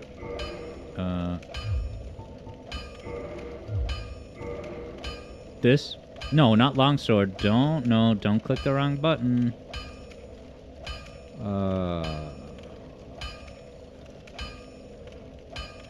FromSoft needs me to press this. Okay. Alright, yeah. Javid says that was Javid's bad. Didn't realize it would aggro the bigger snake. Demrupi says if I spam that electric guy at the top of the stairs. Yeah, so I guess like I just don't know which attacks would kind of spam. Is that like all light attacks or just go on with the heavy? I don't know what I'm supposed to do here. Could someone tell me? Alright, yeah, Demrupies did light attacks.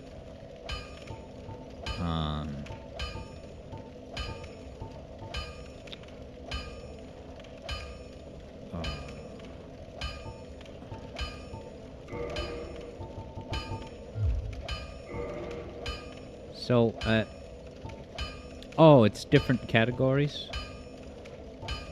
What do... Oh, should I go to raw? If I go to raw, then I can level that up. Okay, Javid says reinforce.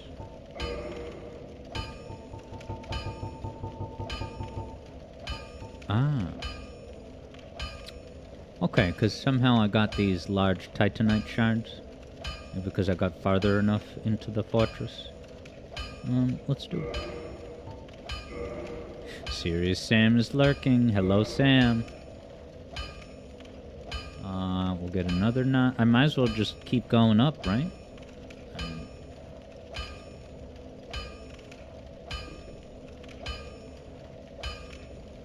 Keep going, says Javid. No, is it going to cost 3? Yeah, screw it. Butcher knife 10. Look out, lizards.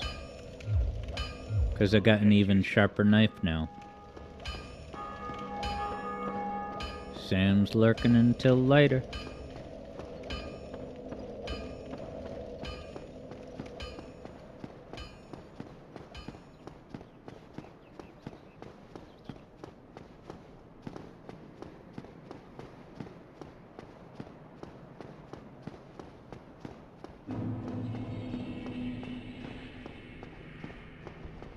No, I got him too.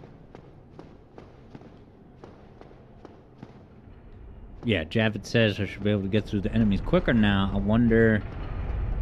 Yeah, but a lot of these I'll be able to get in 2 hits. Which will be great. Good idea.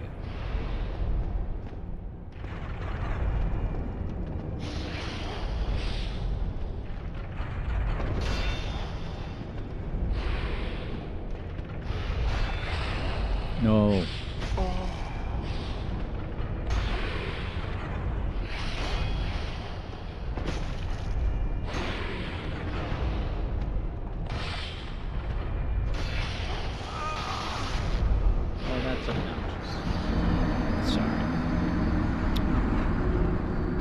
So much for getting a stronger weapon. I didn't even utilize it. Shame on me.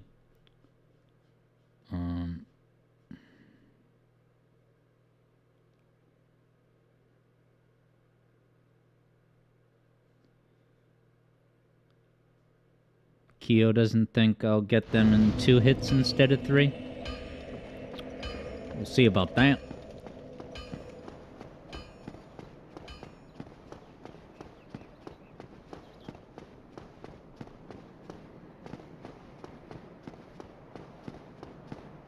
Fresh start. Got 10 flasks. I had forgotten. I should have gone to the bonfire anyway.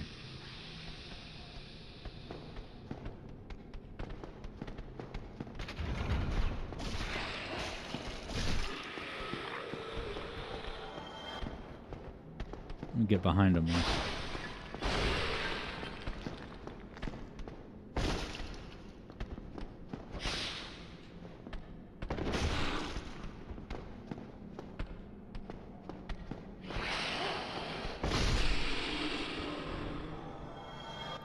Goes to Burbs thinking it over. I mean, if I do 2 heavy attacks, sorry, 2-handed heavies, that should do it, I would think.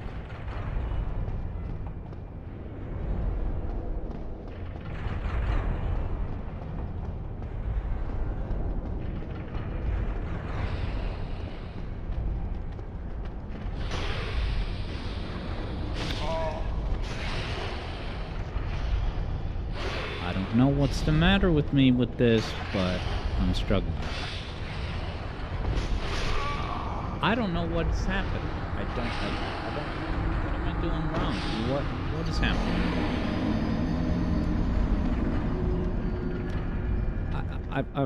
I don't know. I really don't know. My God.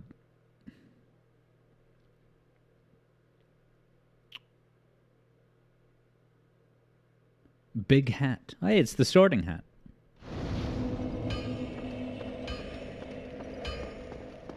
There's Ghosty.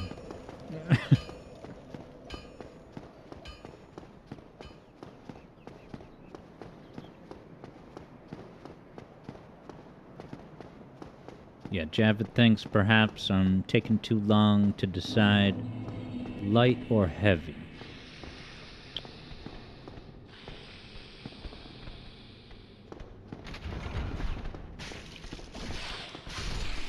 I used to feel like I could just block and it was fine. Misses.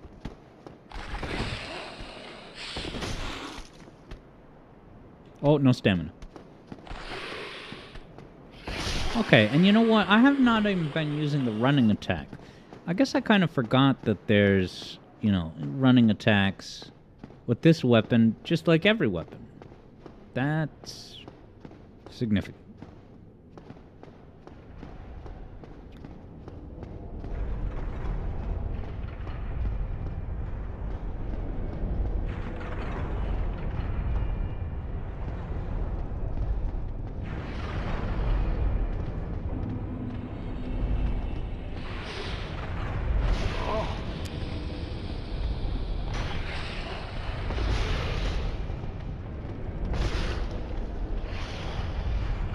He fell.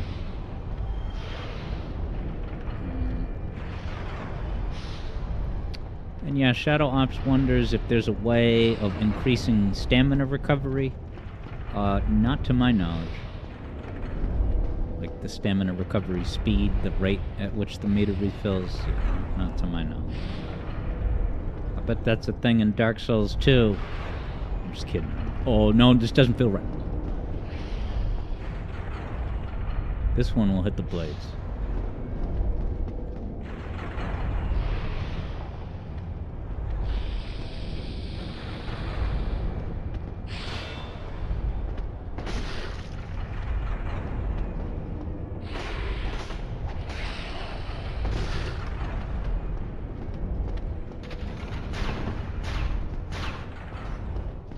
Try to finish him off, I assume.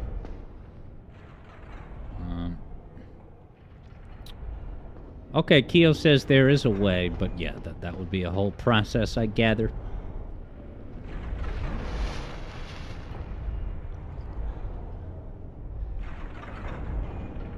You gotta seek out this guy with enough Titanite shards, get the Bagoron sword, go trade it for something else. Alright, I'm gonna go to the right. That's what I did before.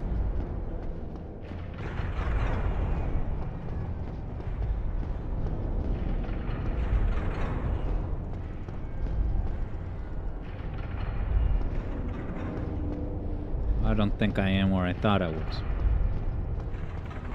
Where the hell? Now I'm very confused. Did I just go backwards? Yeah, this is... Okay. I got... Yeah, I went backwards. Discombobulated.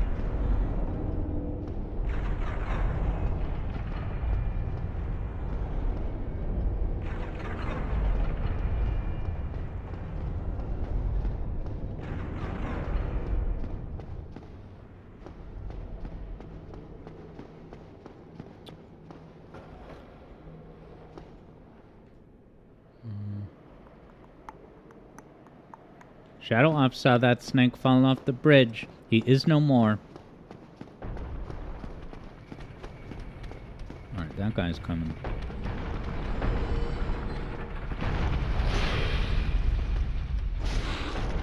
Wow. So that was what? A two-handed light attack? And that did 200 damage?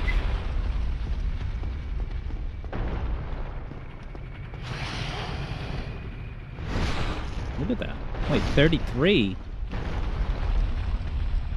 Did I just do a backstab?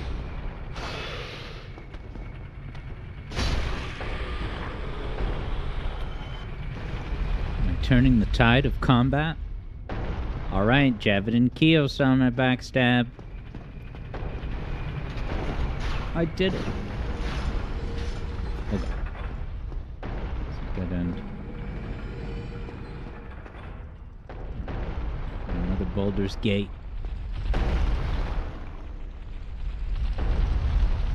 Hey there, funny frog. Hello and welcome.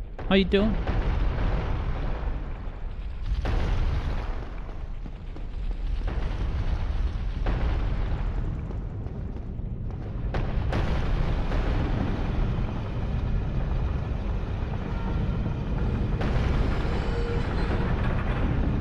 Knock that snake off its feet. Taught him a lesson. That he won't be able to remember for long because he's dead. Although they'd come back. They got the rebirth mechanics. Show up at a bonfire. Poor Snick, says Ghosty. Goodbye, Snick.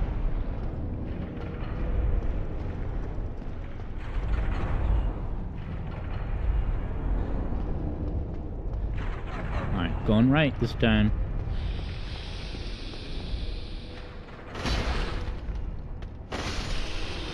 Alright, 2 shots to death. Not bad. See? This right hallway is the way to go, because it doesn't aggro the other guys. Whooped him, confirms Stem Rupees.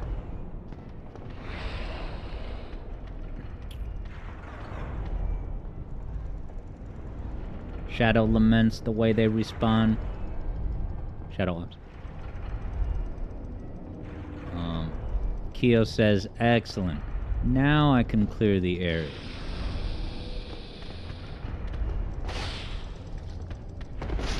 Dude, 1 hit kill, two-handed heavy, 325 damage. That's awesome. And then wasn't there a third one up here? I don't know. But this is where I gotta go. Alright. What do I remember about this? Well, there's the guy over there. So I gotta keep running. Jam Rupees is ready for me to make it out of Sens. With this one, I think, you know... yeah, Javid says you gotta run past the guy on the left. I should be able to do this. Ready now.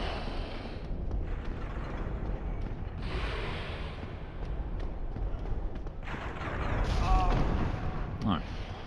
Hit my elbow, but it's not the end of the world. I shouldn't have drunken that. Can he damage me? I'm scared. Should I go this way? Oh, trap!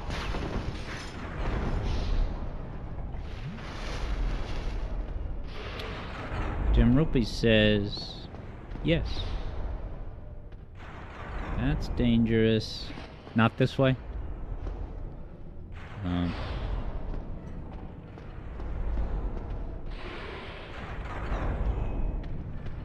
Oh, I can just access this enemy. I mean, I don't need to, right? I should just leave him. I have nothing to gain. Other than, technically, souls. Alright, baby. Onward. Oh, is that a trap?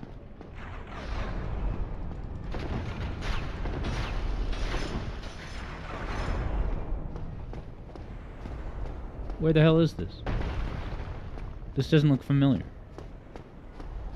Oh my god. I don't... oh, run, run, run. Okay. So, I got to, gently walk off that cliff?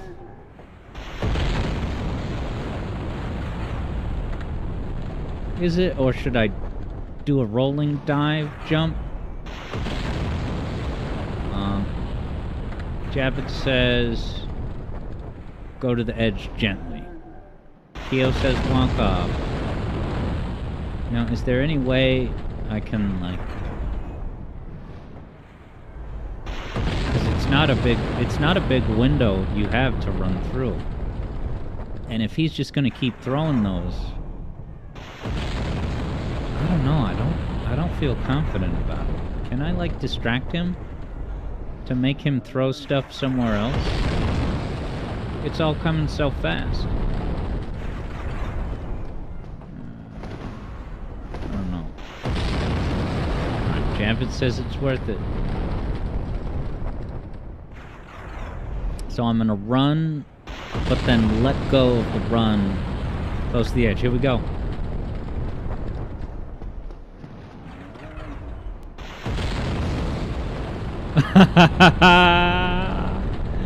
See you later, Sen.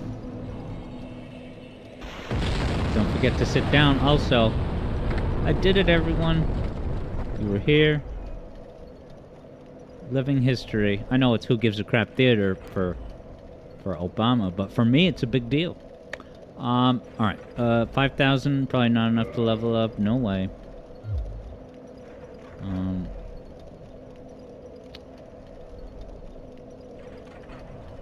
Shadow Op says I cheesed it. I don't see no provolone. Third Bruno rejoices. Yeah, Demrupi says, let's see Reggie do that. I think Reggie and Elon are all fake gamers. You look at their gameplay, you figure out the truth. I don't think we've ever seen some actual footage of Reggie's gameplay. Like, have we ever seen Reggie play a game in real time to see what his gameplay is like? Little victories are the essence of Dark Souls, says Javid. Hell yeah. I guess I won't use the... Well, to get 10 flasks, I would need to eat 2 humanities, right? So I might as well... I don't know. Let me know if you think I should. Yes, as Javid says, along with overcoming the difficult bosses. I mean, I rewrote the rule book about the Capra Demon. I came up with a strategy that no one handed me and no one mentioned. And one day the YouTube audience will know my contribution to Capra Demon studies. I sat down at the I'm just going to make sure I did.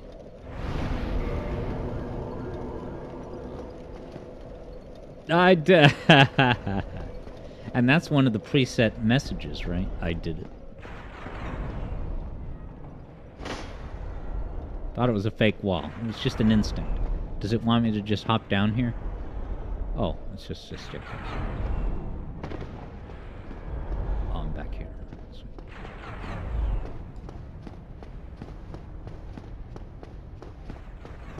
Oh boy.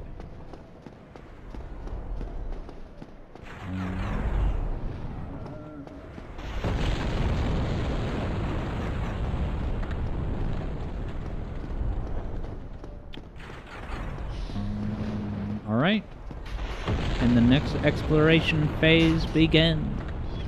Look at this lighting. Oh yeah, it's one of these priests from the church.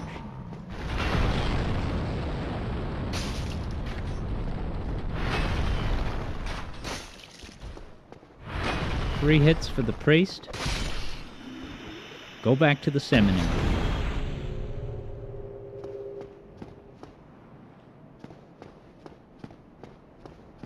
This is a fake wall, I can tell. Damn it. Oh, I can go down here? But do I want to? Let me just see what else is going on in this neighborhood before I commit to a whole ladder. This might all just be dangerous areas because of Mr. Cannonball.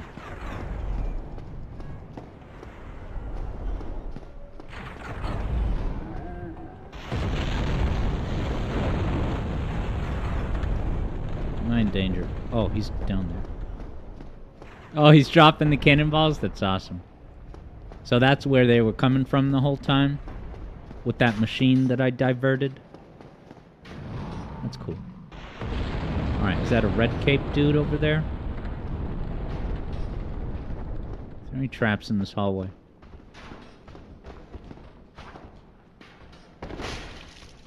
Almost a one-hit kill.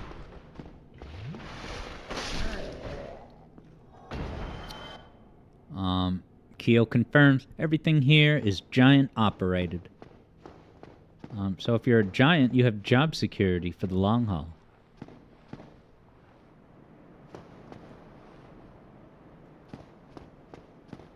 This is a fake wall. Damn it, dude. My Super Mario instincts lead me wrong again and again. I guess I do now have to just go down the... Look at this landscape. Not, well, architecture, I mean. And landscape in the back. It's beautiful. It's beautiful. Look at that dude earning his wages. He looks like some kind of junkyard, scrapyard robot. Like a Franken robot built by just stitching together a ton of little pieces of metal. And that's all I have to say. What was the point of this area? Is there a hidden wall? I'm not going to waste my durability, but what could have been the point of that little stretch?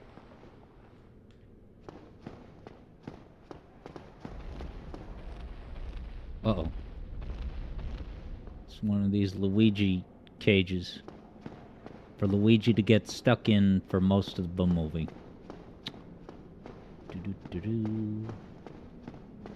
Alright, I guess this is a immersive storytelling room. This game came out after Half-Life. I'm just kidding about the abandoned bit. Oh god. Am I gonna be cannon thrown ball at again?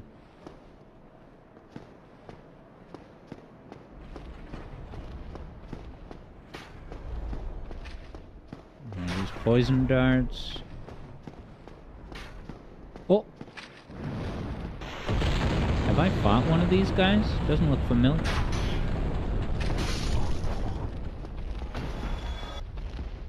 Oh, a traverse white light to traverse. There's so many ways to go.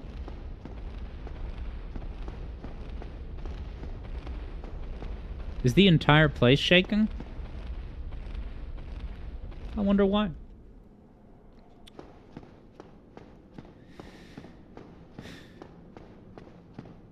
There's so many ways to go. Oh, this is the cannonballs? Wow, he can attack you through that little doorway? Alright, fair enough. You guys all saw that coming. Now...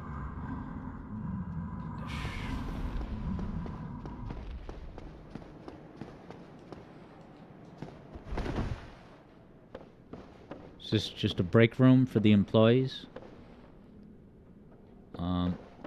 Javid says that's an angry giant. Come on, where's the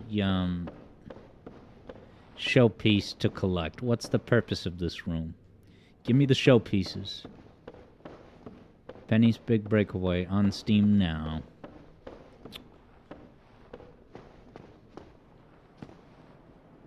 Sniper spot? This game has Serious Sam 2 sniper rifles that JJ is really good at using. I'm ready to traverse. Let's just do it, baby. Steps into the light. Uh-oh, boss. I wasn't ready for this. Oh. He's got some kind of stealth wave hell attack. This is scary. And this is the halfway point in the game? This would be a final boss in a 3D Mario game.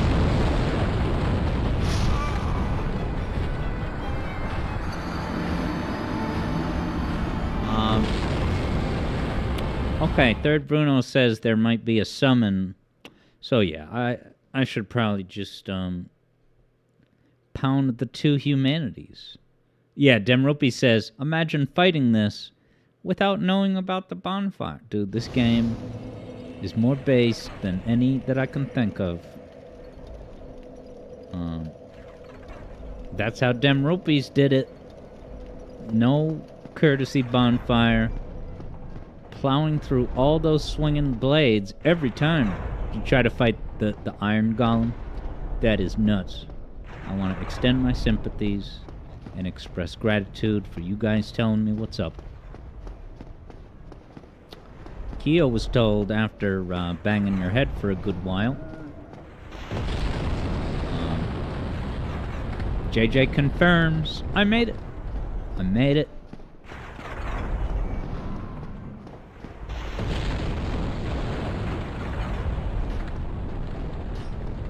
Such good graphics for the Switch. Shadow Ops saw the camera shake when I hit rock bottom. Look at this guy as a courtesy warm-up. It's good that this blade can work in such close quarters. And thank you so very much, JJ, for subscribing. 26 months? That's the commemorative number about how long you could get health insurance under Obamacare. So, to another exciting 26 months. I do appreciate it, JJ. 26 months. 26 years. It's the magic number 12. Obama's 12. 26.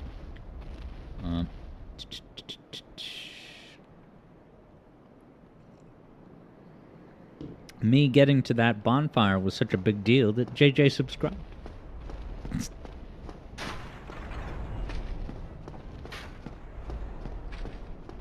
Oh god.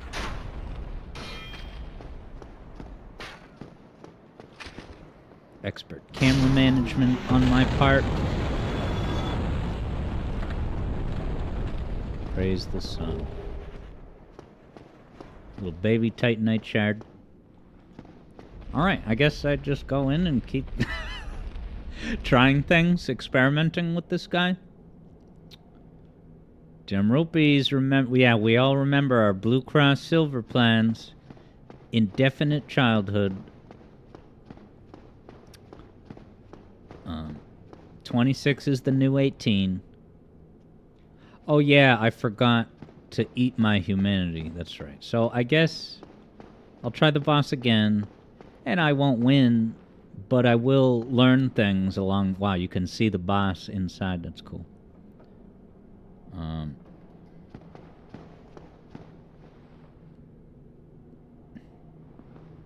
Shadow Ops is glad the taxation was eliminated from it. Shout out to Obama.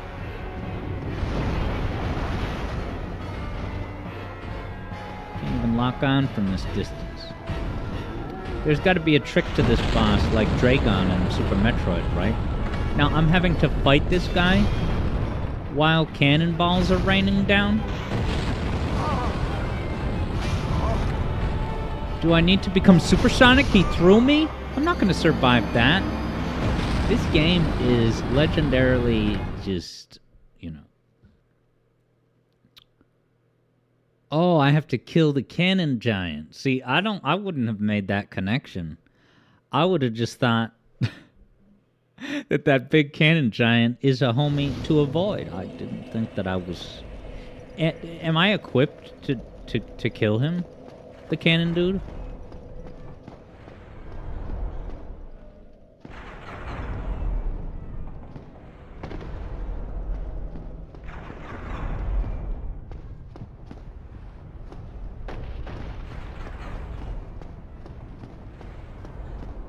Oh yeah, I keep forgetting to do the human.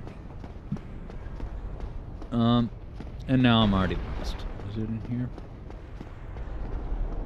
No, I messed up. Oh well. I don't get it this time. Sorry, I forgot. Keo didn't even know that those cannonballs could be lobbed into the area because Keo always sweeps the area. A thorough sector sweep, which is a Half-Life 2 song that gets caught by the content ID. And so that part of the stream gets muted.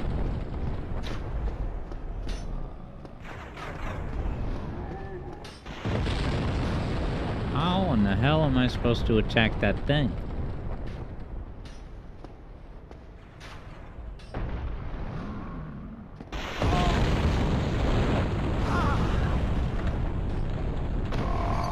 Alright, well, I'll remember to eat the humanity to become human again.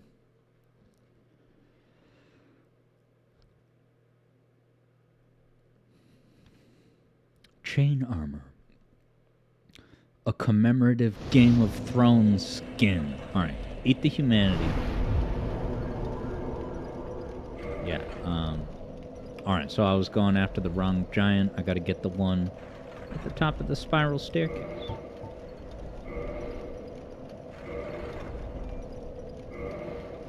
Wow, I have 3 twin humanities. It's pretty epic. Oops.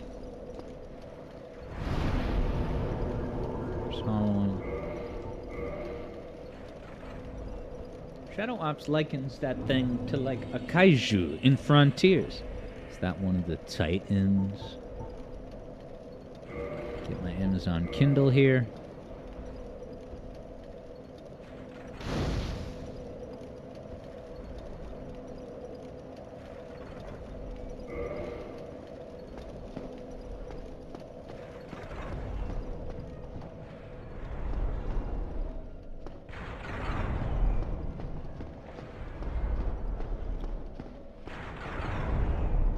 Alright, 10 flasks, even though all my deaths are like instant kills.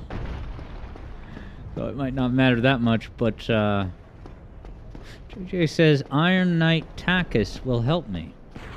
And what is that, a weapon? Or is that something I can get?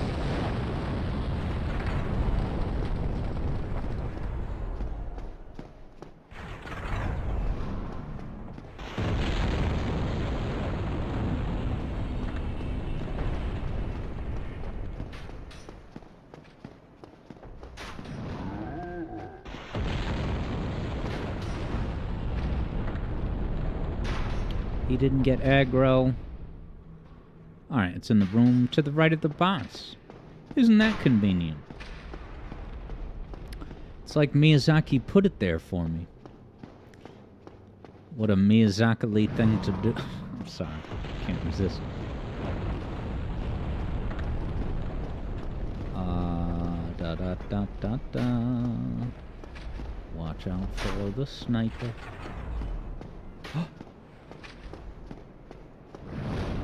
This guy's not much of a threat.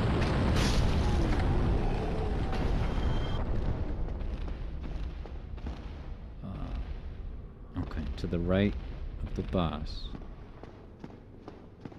So there is something going on in this room.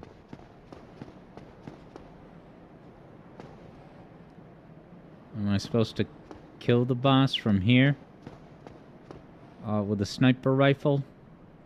Cheesing it the canonical way to do it?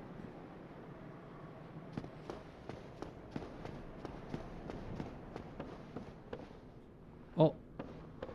Oh, right. Ah, that's Iron Takis.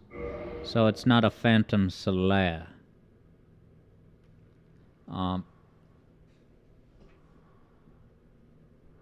Oh, but I need to, Can I take this guy for other outings?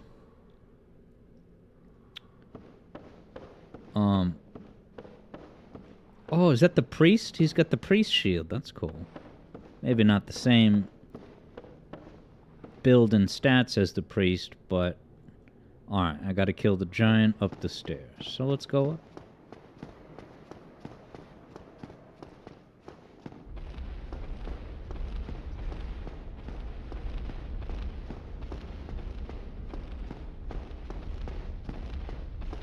Now, because I can't summon Thanatos, how the hell would someone attack this thing?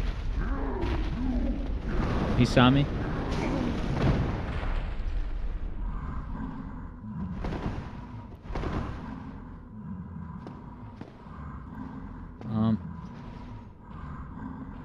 Yeah, I don't know how to do this. What do you think, guys? I just feel like If I walk up there, I'm dead meat. What do you think? What weapon should I be using? Spoil it, spell it out. I don't care. Just tell me.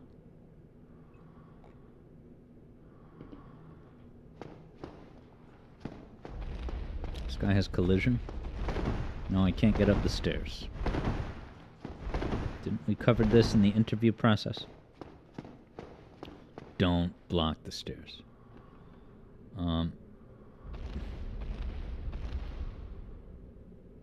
Oh, alright. Keo points out that the giant gets tired after stomping, and that's when I should run in and start smacking. Dimrupi says, "Come on, Takis, we're ready." Javid said, "Shield up and run into his arena." So should I bait him into attacking?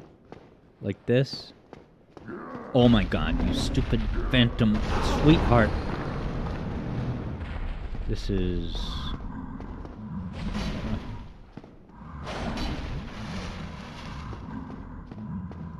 Follow me down here. Now, Keo says hear the breathing. Sure, but the problem is that... Is that my guy getting vanquished? Why is he standing still? Oh, he's engaging? Did he kill him on his own? Oh, I'm so good at Dark Souls, dude. Ghost of Burb certifies the stupid phantom sweetheart getting in my way. Titanite chunk, baby. Dude, he barely got scratched. I love this guy. Can I promote he? Now Javid says he's fighting the boss. The boss or the giant? That'd be great if he was fighting the boss, jeez. Tarkus promoted to main player, says Demropes. Alright, yeah, I figured that Javid meant the gianty. Kafifi.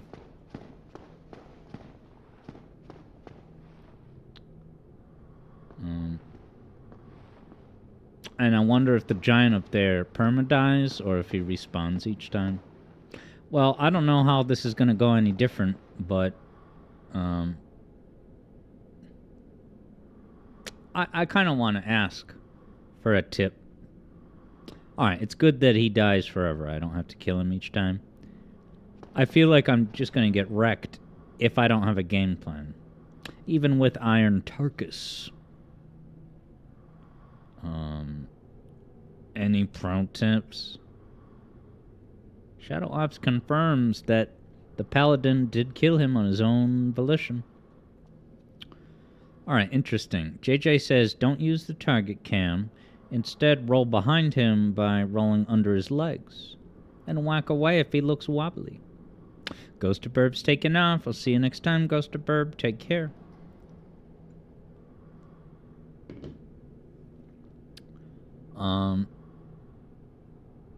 Alright, interesting. Yeah, Javid also saying staying close to him is good practice. Let's roll, says Demropes. I'm gonna roll right through his legs. Don't target the camera. It was almost instinctual to do that.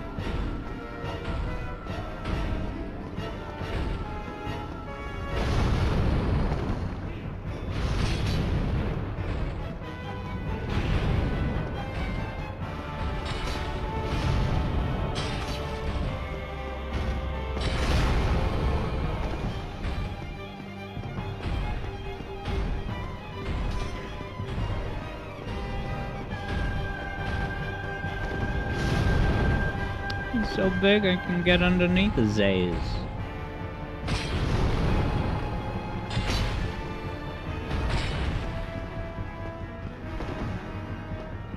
Oh, he's wobbling?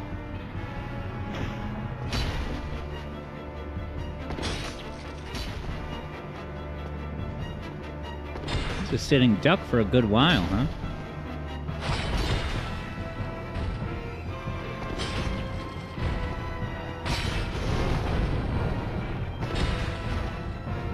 He can stomp. I guess that's what I was worried about all along. Oh, don't lock on, though. Well, I feel like some locking on is good.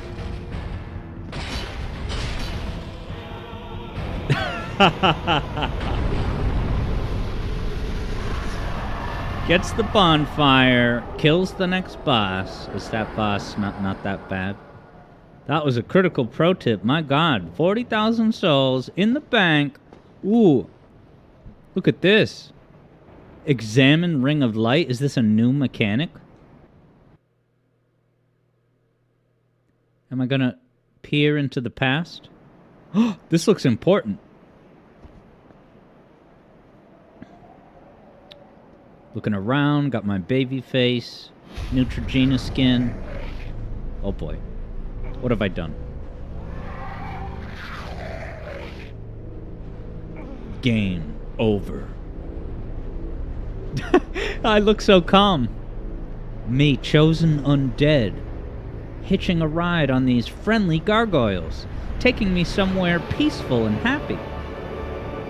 Look at this panorama. Is that the church from earlier or no? Maybe not. Sweeping drone camera looks nice. I didn't know they had drones. Wow, they didn't drop me into some torture area, unless that's what this is. What in the hell just happened? Demropes confirms that I, Alex Yard, have officially become a hardcore gamer who has made it to Anor Londo. Me chosen undead. Needs me help. Sorry, I won't say me too much. Broken English. I'm not gonna, like, hurt him, but... I don't know. I'm officially midway, congratulates Keo. Thank you for supporting me through this crusade. Look at this. This is Anor Londo. I want to just soak it in. Look at that. This looks prettier than anything in Breath of the Wild, and certainly Tears. Tears is just Breath of the Wild with DLC mechanics anyway. It's beautiful, agrees JJ. Yeah, Keo says this is the exact area, yeah, from the voiceover Pete bit. But I haven't found a bonfire, so I gotta be, you know, not dropping my guard with all these souls. Look at this walk down. This is my kind of game, I tell you. Jesus. Absolutely stunning. Miyazaki's on a different level than me. I could never come up with this. It just keeps going. This is like Metal Gear. I love it. The classical ladder. New guy? Does he have a tiny head like the jocks in the, that Daft Punk video? That I put in the, what was it? Which video? Stardust Speedway, probably. Dude, the new video is gonna be so flippin' good. Now, he's not getting aggravated aggro.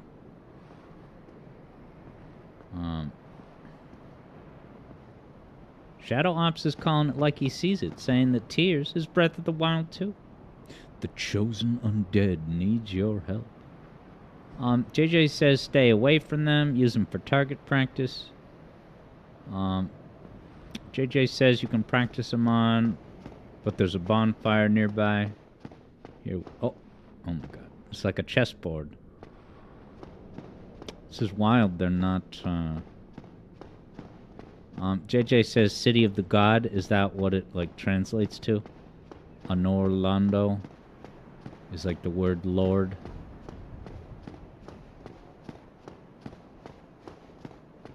Demropy says bonfire priority. Am I not going in the right direction of the bon?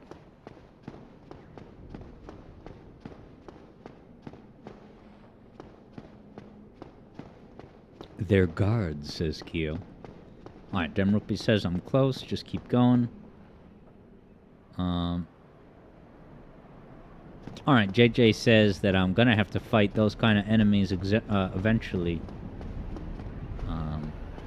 So I can aggro them to get a taste. JJ says go left. Keo says venture forth. The other way. What is that? Oh, that's a... Alright, 2 bonfires and 1 stream. Is that an alive creature? Maybe we'll have some shared interests and I can engage with it. Level up. I guess vitality, right? Speak now or I'm gonna level up vitality. JJ identifies her as a firekeeper. Oh, right, strength. Well, strength is super high, although I have 284. Let's see what it goes up to. 288, that's pretty good. Javid says mostly vitality, so does Demropes. Alright, yeah, my hit points are so low. So I'm at 616. Whoa, it goes up. I guess I don't know much about how much hit points scale up. Seems like a lot, but... JJ says if I get more strength, I can wield a hammer that I have. 29 is not enough. Demrupi says most people have higher vitality at this point. Yeah, I'm inclined to dump it all into that. Hammer be damned. Hammer maybe is for my next playthrough. What do you think? Speak now if you have any massive objections. I know JJ would probably have me get a little bit of strength, but... Shadow Ops says endurance can go up, sure, but I think it'll be a bad, diminishing return. Let's see, if my endurance, my stamina is 131, yeah, it only goes up 2, I'm not going to do that.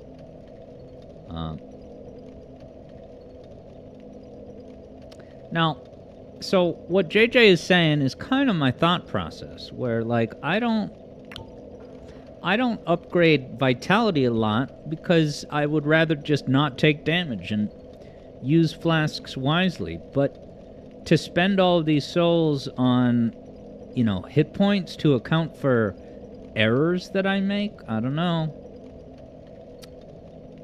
Alright, Javid and Demropes are doubling down on vitality. I guess I will. Buy souls. JJ says it's balanced. Javid says it will not get too easy, don't worry. Yeah, believe me, I'm not worried about it being easy. I'm worried about, like, if I do a good job at avoiding damage, well, then I don't even really need the extra vitality.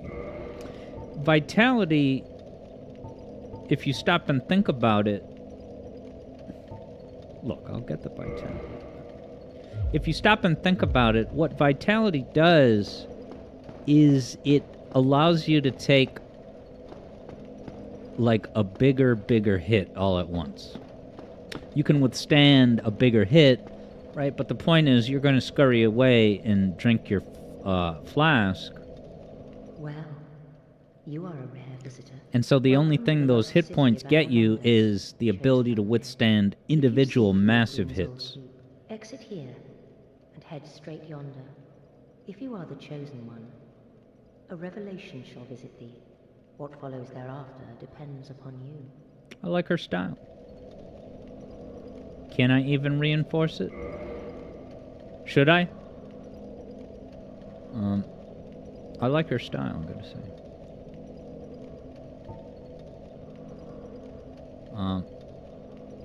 Wow, JJ says in DS2 you can level up your iframe timing. Alright, seems like a hearty yes from the crowd. Alright, so now what is that? Gonna give me more hit points per drink? If not for me, what beacon? A gatekeeper. A gatekeeper, wow. Is that meta commentary about video game publishers or Elon Musk? Oh, JJ wonders, can I do it more? Let's see. If you require, that is, after all. Alright, I guess I only have one. Charmer ahead, Aphrodite. Demrupi says more swigs. Sunny D plus 2, Keo says. More swigs. I assume that the swigs are just the number 10. I can drink 10 times. Whereas that will make every swig get more hit points back. Was not expecting that.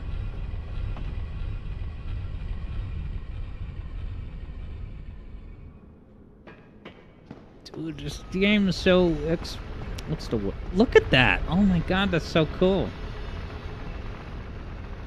Wow. I want to see one of these in real life. Well, can I not go back up now? Oh no, it's gonna keep going. Demropes thinks that I have to touch the bonfire.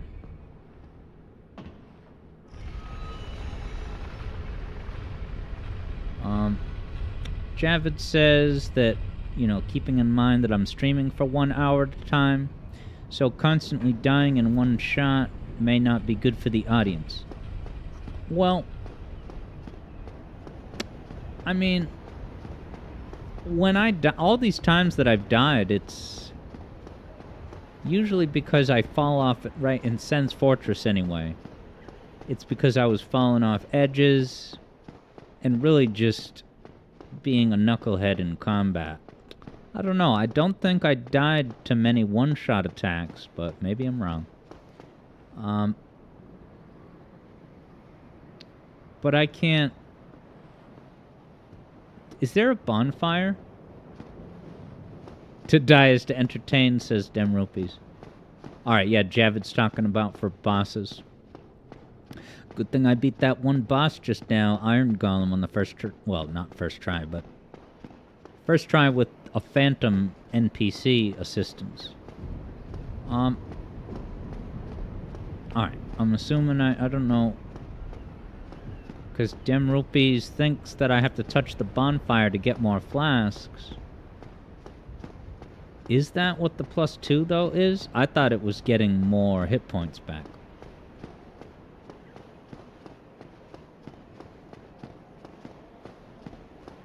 Oh, but maybe I'm wrong. There's another one of these chest rooms.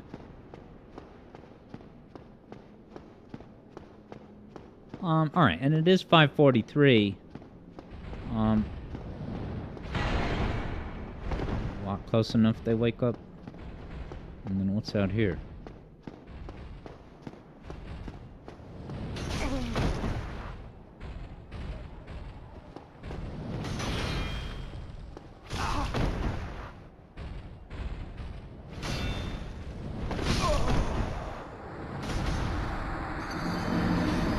I don't remember where the bonfire is. Alright, yeah, Javid says it's just something I gotta keep in mind, but right now it's not, not a pressing need. Was the bonfire after the transport? Oh, right, it was right here. I forgot. Alright, but yeah, we are gonna, play some Sonic, because we're way behind with that. So, yeah, I've gotta unplug a wire, so I'm gonna send you guys to the, music vibe zone, but yeah, I'm honestly open to whatever you guys, you know, I had put on the schedule, what was it? Cyberspace, ranks, and also heroes, but I'm open to any other pitches. So I'll be back soon regardless with the different wires plugged in.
Nice to meet you. Congratulations on Sonic 30th anniversary. My name is Masato Nakamura. I composed and arranged all the soundtrack of Sonic the Hedgehog 1 and 2.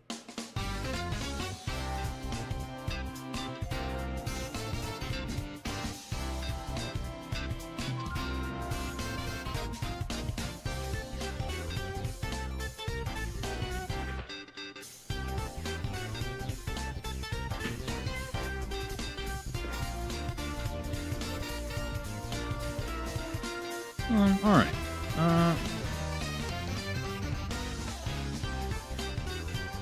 Gone here. It's me. Yeah. So I'm thinking we'll do. We'll start with a. What the hell? Oh yeah, this Wii music video.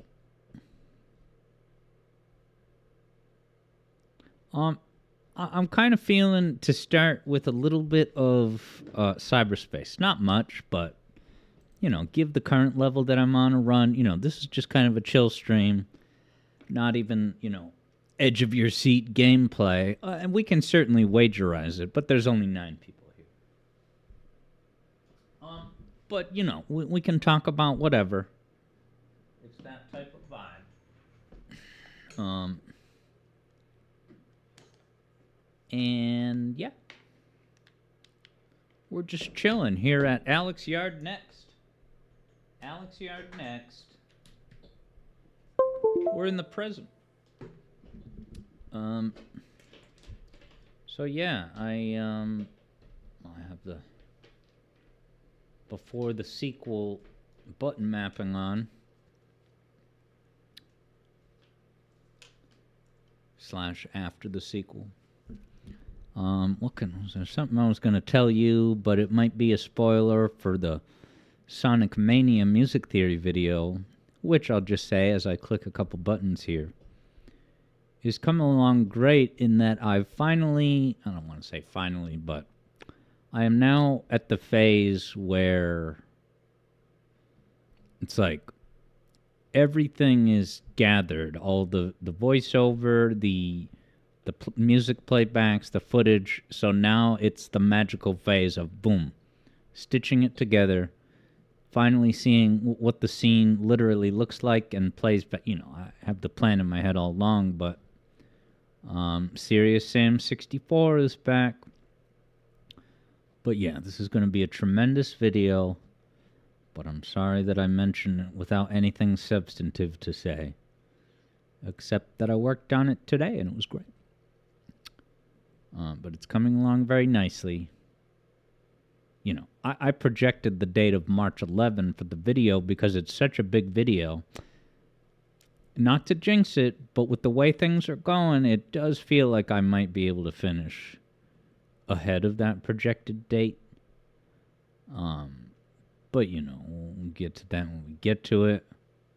So I'm going to open Frontiers. And make sure to turn off my OBS monitor, because that made the game crash. That I think my whole computer just shut off. Ended the stream for sure. Let's get my Sonic Frontiers window, but thankfully no tech issues, Sam. Not a single tech hiccup. Here's Frontiers. So hopefully that clicks into place. Do do do do do do do.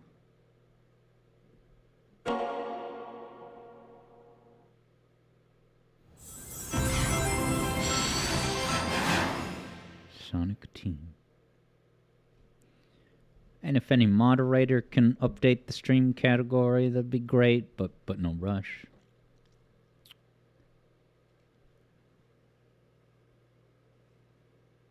Saved data may become corrupted. We don't want that. Now, why does it have a little exclamation mark?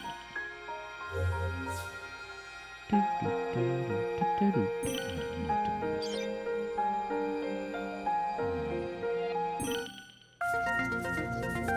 This is individual levels, but I want cyberspace. Alright, so I'm going to start with Chaos Island as the pace setter. So just for fun, I will aim to get a C. C.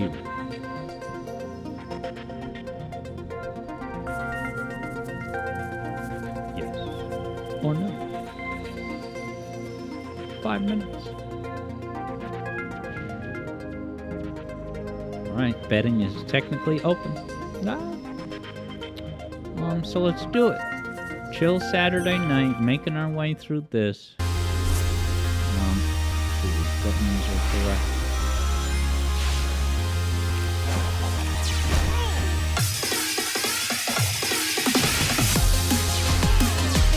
If the boost doesn't, sometimes I forget about the boost convention. They don't plow through enemies in this game. Oh, loud audio. Sorry about that. Do do do do do do do do do do do do.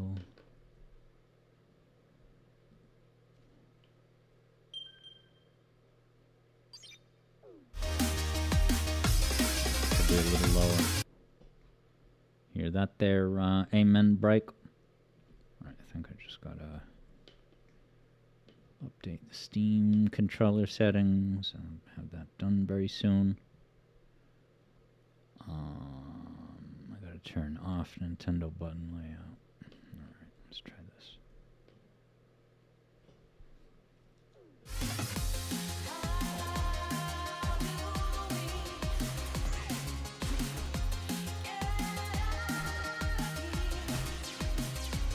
You can't plow into the enemies that way. Now, can I just restart the whole thing?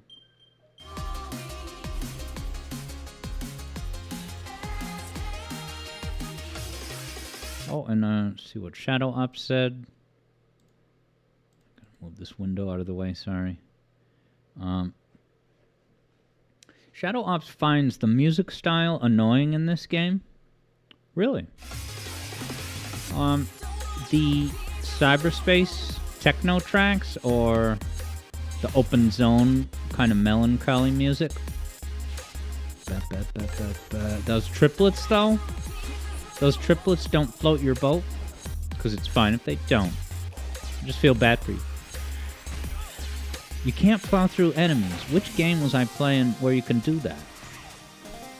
Sonic Colors, that's what it was.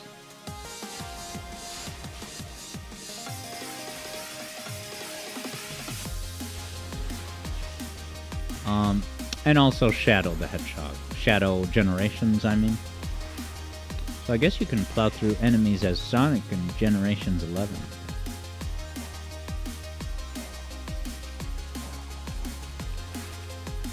Such a big jump you get from that boost. Peak OST says JJ. Stillness in motion. Otani aced the assignment. He sure did. You know, and I think about this game from time to time. That, you know, it's got issues, but it is willing and brave enough to be something specific and not just be a generic attention-seeking TikTok game, you know? You know, the melancholy, the mature depiction of Sonic. It's so great. It's so specific and distinctive, but it is simultaneously truly Sonic.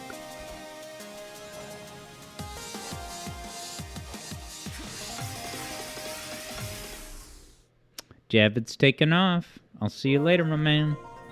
Thanks for the pro tips, as always. Off to a good start with an S. Just gotta maintain the S. Yeah, JJ says, for JJ, Sonic music just keeps getting better in these mainline games. It's the series is in a good place.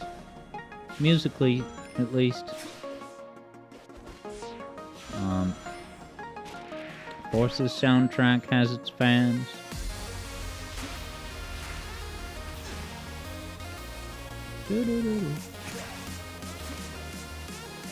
And I love the picture of the cyberspace musicians with Otani. And Otani just writes the caption, Cyberspace Boys with a Z. Doo-doo-doo-doo.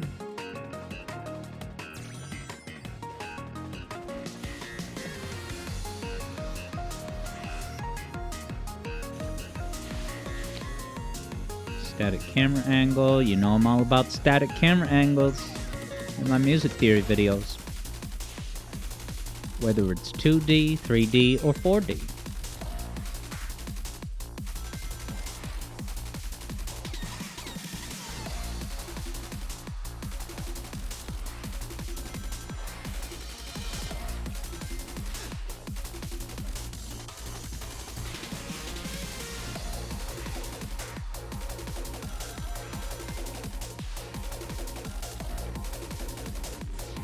First try, first swing.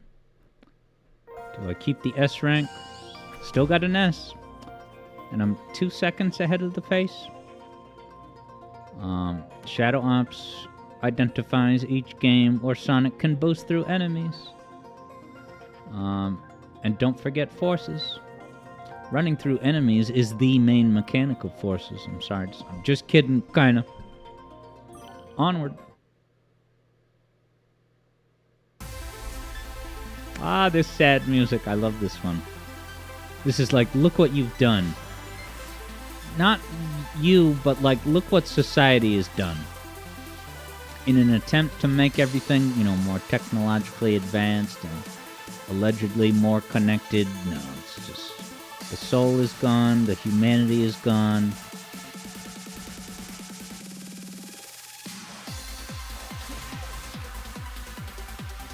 And now look at what you've done. Algorithm. This feels just like the Generations level. The level architecture. Is this a Cool Kids route I don't usually use? Look at all this skippage. That's what it feels like.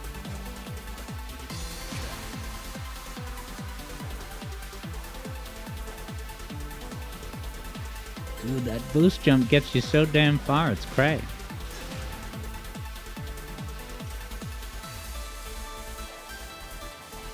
Look at all these skips.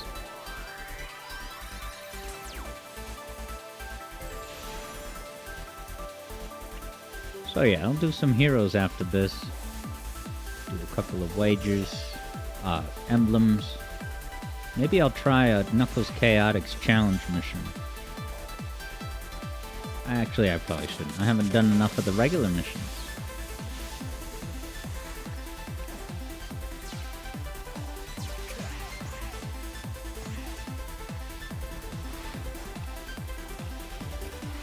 Dude, skippage.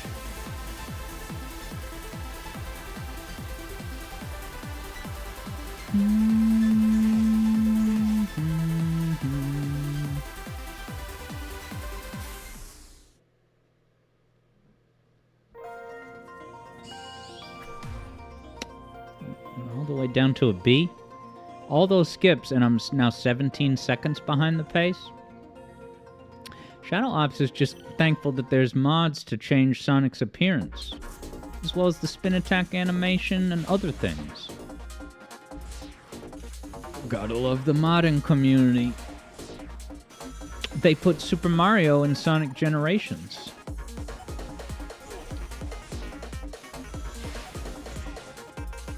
This feels expedient so far.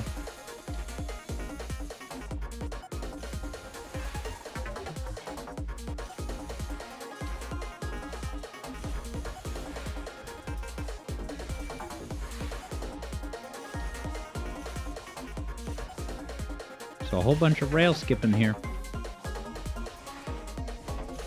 Oh, that's okay. Set me the right way. I don't remember this song as much.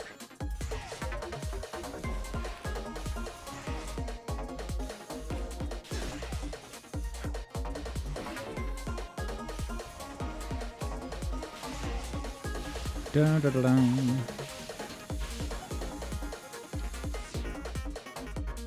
That went well, it felt like. Third Bruno's back. EB says, am I doing Ares? What's Ares? Because this is what, I think this is Chaos Island. Island 3. But at least I'm at an A now.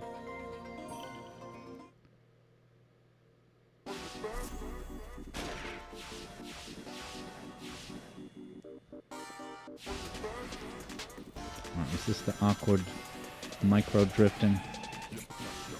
Yeah. Oh my god, did I miss the drifting mechanic?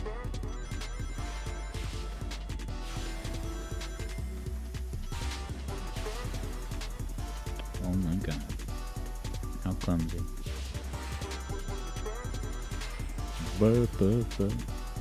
This sounds like Adam Neely music.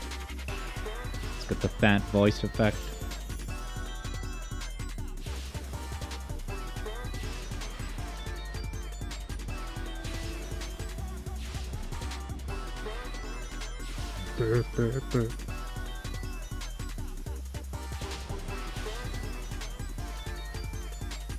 I'm not doing something right with this.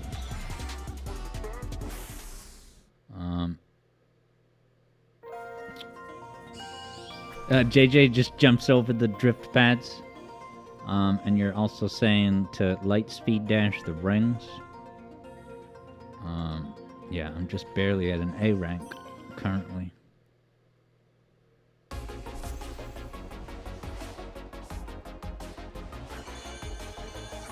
Now this is the one.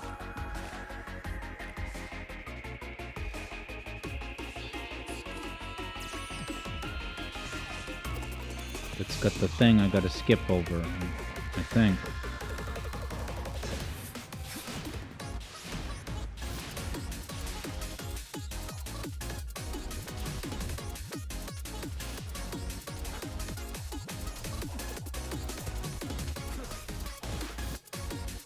I missed the bus.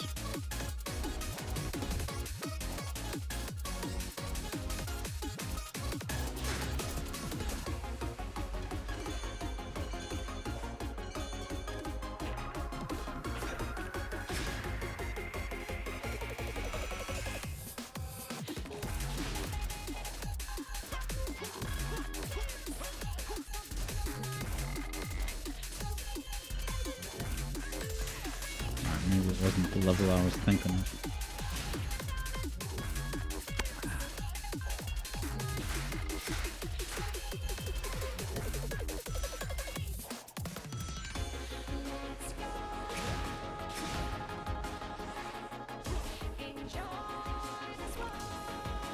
Or is it? It is, isn't it?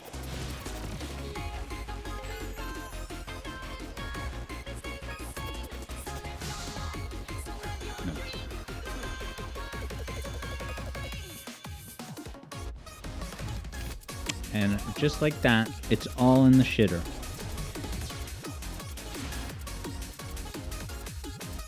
And it wasn't even the tricky. This is.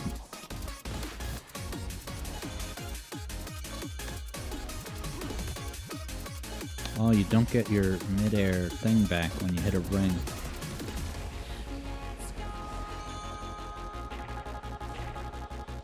Enjoy this world. Ah, what? Alright, well, I'm not going to do this whole set of levels again, but I will see it through.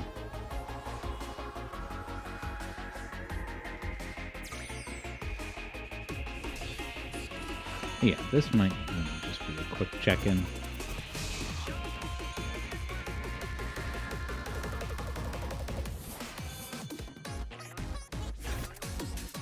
Now, how the hell is this supposed to go?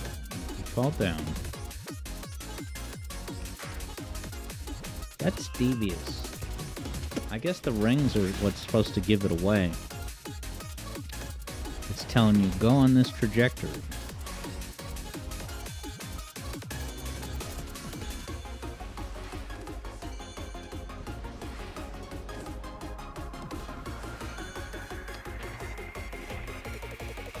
Third Bruno never thought to jump past those launchers.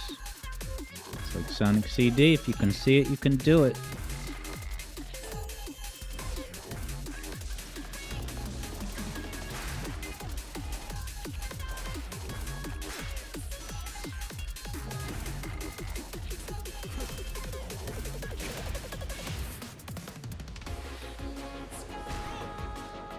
You don't just kill the enemies by jumping? You have to do a homing attack?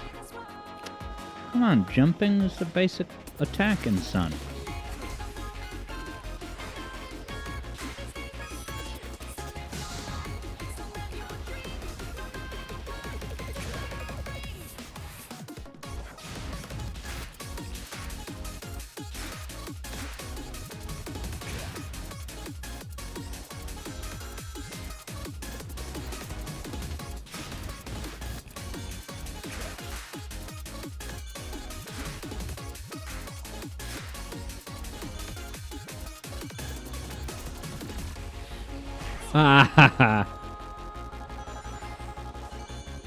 That's great. Nice, Yoshi scooped up the request. Very cool. And hello, Yoshi. Claiming that request. So you can go ahead and send it to me now. So that it's definitely ready to go when it's time. Yeah, Third Bruno is wondering if you can skip all of those launchers in the original act that use that level design. Yeah, is that from Unleashed? Is that why I don't really recognize it?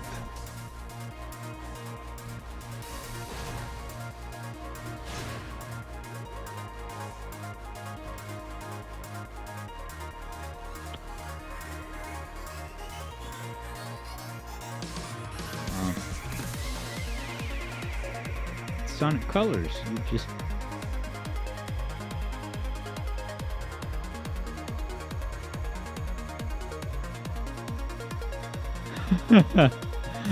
Here's my Barrel of Doom moment.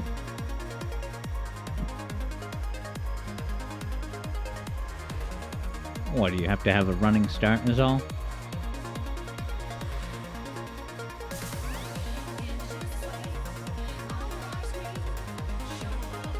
It's a good song.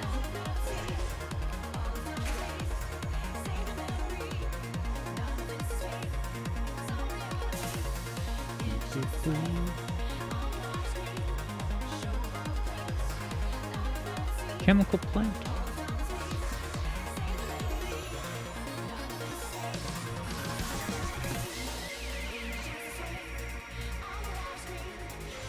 There's down route. I keep thinking I can boost through enemies. It's Shadow Generation's fault. These blocks look so pretty in this game. I say that because I've been looking at the other versions of those blocks lately. I won't say why. LMAO.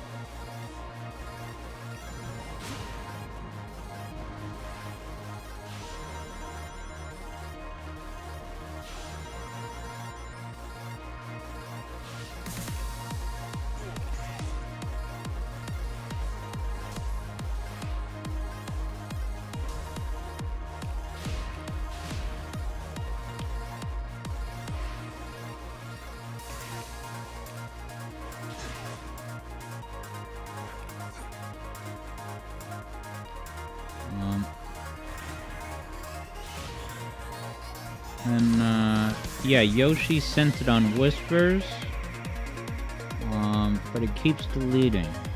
And then you said, do I have to review it? I'm not sure what you mean by that.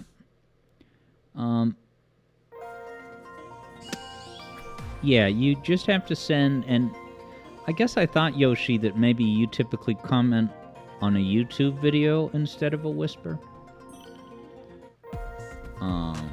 But maybe I have that wrong.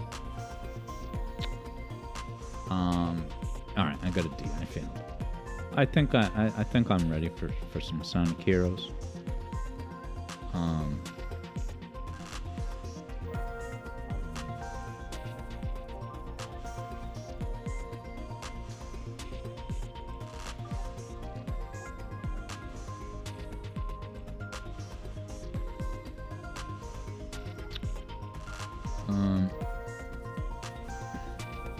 Hey, what's up, Eblo? Eblo's own Chaos Island Challenge? Get the ranks that spell out badass at the end. Oh yeah, because S is a rank, so you can do that, right? Oh, is there even a D rank? Alright, Yoshi posted it on an old video. Alright, rated E for all of us. Very cool. Alright, I guess Dark Souls is still the category, and I'll update it. It's no problem. But we are going to go to some low-key Sonic Heroes now. So let me just open that up.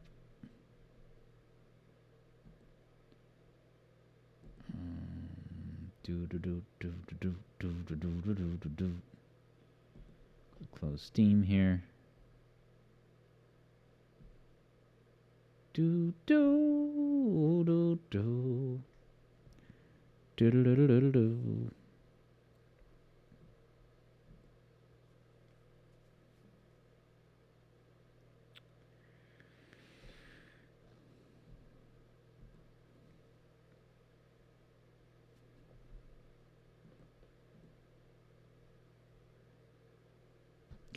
Just gonna change the stream category here.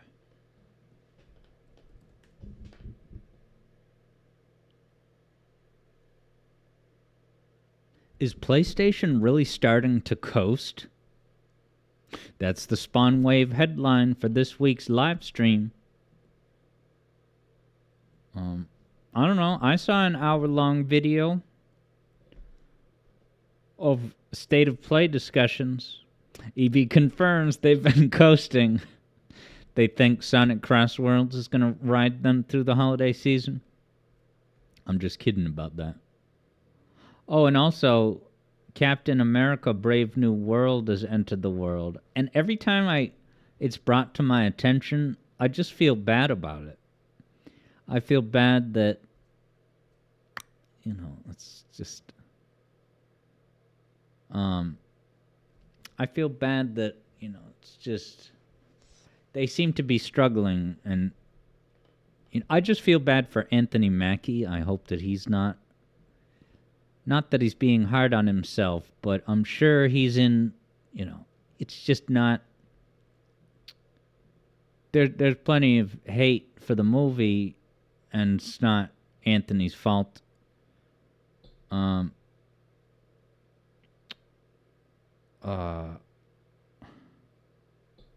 Yeah, EB says most everyone has sympathy for the lead actor. Yeah, JJ thinks that every time you think of that movie, you think of how one of its 11 working titles was New World Order. Disney dodged a bullet with that title. Why does Elon Musk name drop that?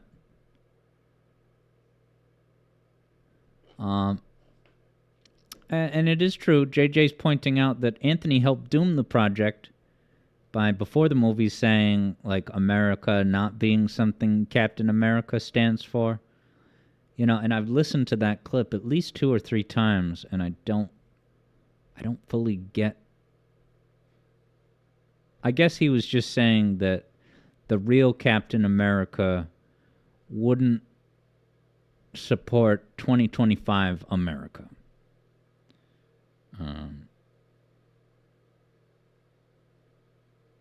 EB says it was supposed to be a Trump dump piece before he got elected. Like the themes of the movie would have been about rejecting Trump, which was then undermined by the 2024 elections. EB confirms. All right, let me open the game here. I don't need button mapping. No.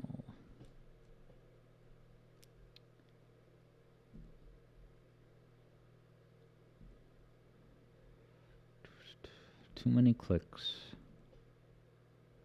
I wish I had voice command to open projects, software programs. Sonic Heroes, such a good game. Shadow Ops says he opened his mouth. Anthony Mackie. Yoshi says, apparently America only stands on the rejection of one political party. And not just rejecting crap ones.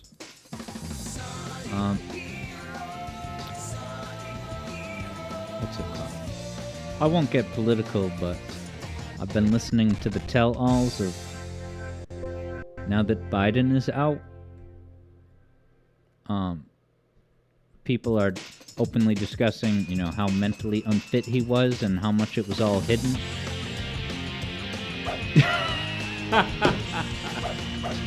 Oh, is that audio too loud? Yeah, it's a little bit loud. Evlo says, enough about American politics. Let's focus on this January 6th event. Sonic Heroes Insurrection.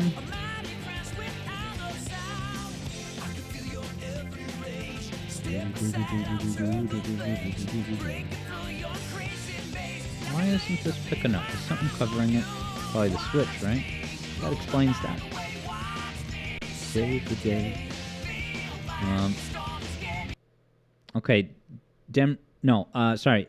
EB says, people are saying all the nuance and deep themes are hinted at in the film, but it's blatant it was cut out because of the numerous reshoots. And did they reshoot it? Did I hear, I don't know if it was Captain America. I mean, there's probably numerous reasons for the reshoots, but did I maybe hear that one of the reasons was that they discovered a plot hole of Anthony's character using the shield? Like, there was some lore-related reason that Anthony couldn't use an attack that Chris Evans used. But I don't know. EB says it's more than likely. But yeah, I'm sure there were multiple reasons for the reshoots. What was the last movie I saw that had reshoots? Maybe The Dark Tower? So bad. And I read the books, but the movie was bad. Alright. As is tradition, I'll start with the earliest Sonic level that I haven't done, and it's Casino Park. JJ doesn't want to watch not Captain America fight all of the Hulk's B-villains with the tech that has nothing to do with Captain America. What, does he have new items in this movie? Yeah, EB says people were saying he couldn't block a Hulk hit with the shield because he's a normal human.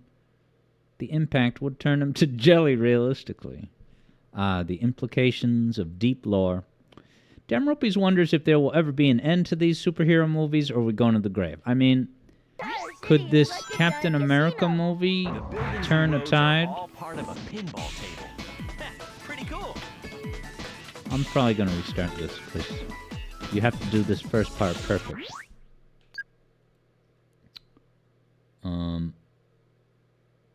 Yeah, I'm going to go for speed. I'm not going to even really think about enemies. I'm going to assume that the speed bonus will carry me to the victory podium. EB says the tides have been turning. I'll take care of them. Okay, that was a glitch, and I'm pissed. I hit the jump button. It was that thing where you switch to flying formation, and it pops you off the ground briefly. Yeah, EB says the tides have been turning. The next Avengers films are the last straw. More than likely. And yeah, let's wagerize this, tenderize it.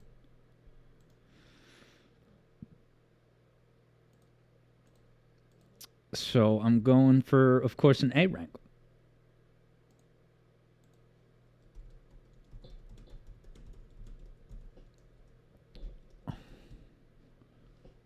All right, I put YS as a shout out to those Yuz games. 2 minutes to bet starts now. JJ is still sad that Hancock never got a sequel. Yeah, that's a pretty cool movie. EB's got to see that one. I did enjoy Hancock. JJ says superhero movie was ahead of its time. What's that? Epic movie for superheroes? JJ says we need another superhero piss take. This entire city is like a giant casino. Nice. EB is almost finished with Godfather Part 3, and what do you think? Hey, there they are. Dude, knowing that his daughter was in it, Francis Ford Coppola's daughter has a starring role. Got it. And like the first scene she was in, there's this scene early on, she just smiles at the camera. It looks so incredibly bad. She looks like she's just goofing around. Yes. That must have been something. To be there for the hotbed of... Yeah, EB's been seeing what I'm saying. Yeah, dude, What do you mean we EB have says, to no start way over? she's his daughter. Yeah. Should be able to So Winona Ryder was originally in talks to do that role, and then I think she dropped out for unrelated reasons, and somehow Coppola was able to get his daughter Sofia Coppola as that role. Mary, I think her name is in the movie. And of course, Sofia Coppola is a director these days. Eggman's robot. Leave them to me. And even, I think, won the Best Picture Oscar. Either Best Picture for Lost in Translation, or at least Best Original Screenplay. So I give her credit for that, but, I mean, holy smokes, I knew going in that it was his daughter, but still, I'm like, looking at that first scene where she's just smiling so awkwardly, like her lips are trembling, like she's doing a photo op with Obama, and she's wicked nervous. Like, hi guys, hello. Oh my god, it's Obama. Leave it to me. Damn it, I just doomed the run.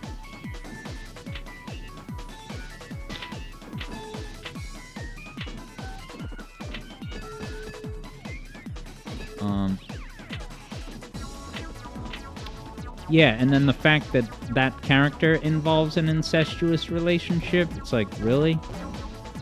Mr. Coppola, your artistic vision required this to have to happen? Let's go. EB is excited to see how things end, though. Are you watching it in installments?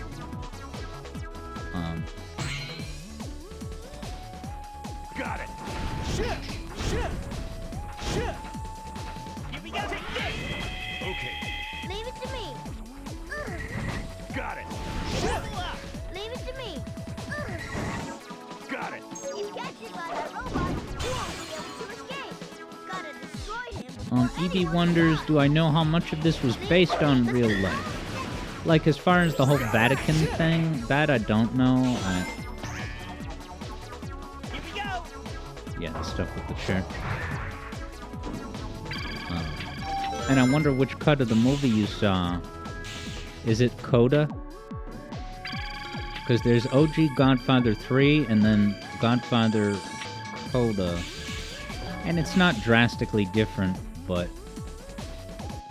like the first scene is different. I think probably what's commonly available is Coda, which is the second cut. But Bruno says, as someone who isn't into such franchises, Take this. you're glad you're not. Interesting. EB says it's called something Restoration for all three. Interesting. Is that on, like, a streaming service, or... I'm not gonna get this A rank at all.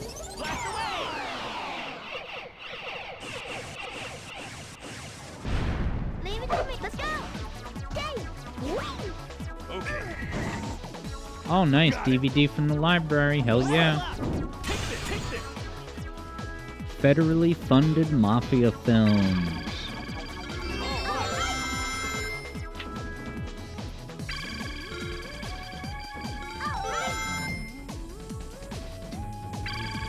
Wow, I am going to finish on time.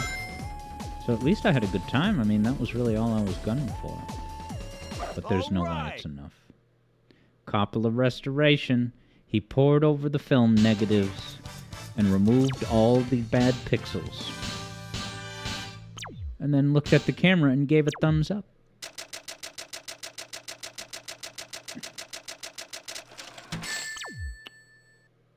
I tried. Guess that's I about failed. it. What do you say? Guess that's about it. You can hear the frustration in his voice. All right, Serious Sam is winning the $600 pot.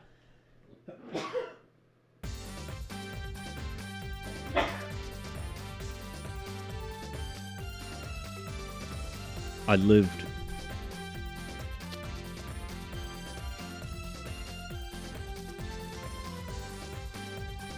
Let's try another. What's the earliest Team Dark? Thank you, Third Bruno. Well, I'm not going to do Bingo Highway. Yeah, let's do Team Dark Rail Kingdom. And open another wager. I'm going for an A rank. Nothing less. And 2 minutes have begun. You guys?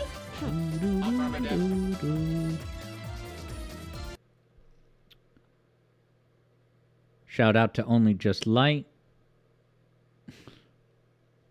We're going to do the Charles Martinet one soon. And I did a quick survey of videos on the topic. And there's so much overwhelming evidence. When you look at Tara Strong's emotional post, that it should have been Charles in the movie. And then Charles responding to that. Highly emotionally charged. So the Charles Martinet one will come next week. And maybe I'll do Stardust Speedway plagiarized ? It always felt off to EB. Yeah, and someone in the comments of a video cited a Kit and Krista theory that, it's not like a specific theory, but just a general sensibility. It's just, well, I won't talk about it too much because we're going to talk all about it when it gets there, but just, Nintendo has never wanted Mario to be tied to a real-life character. They just want it to be Amazing. Immerse yourself in the game without overthinking of it.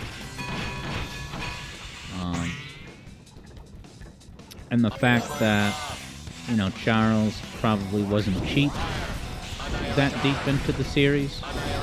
And so just hiring Kevin through a voice acting agency, it was probably a lot more affordable. And I would assume that when they considered Afghani, they were like, yeah, we bring you on, but we don't want you to be a public figure, Kevin. Just do your thing. Do the work in the background.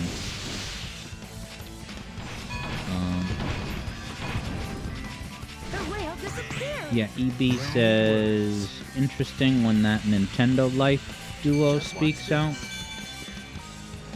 Or was it a treehouse? Yeah, what is that? Nintendo Life? The, Alex from Nintendo Life here, and it's time for me to eat waffles. Let's jump right into things.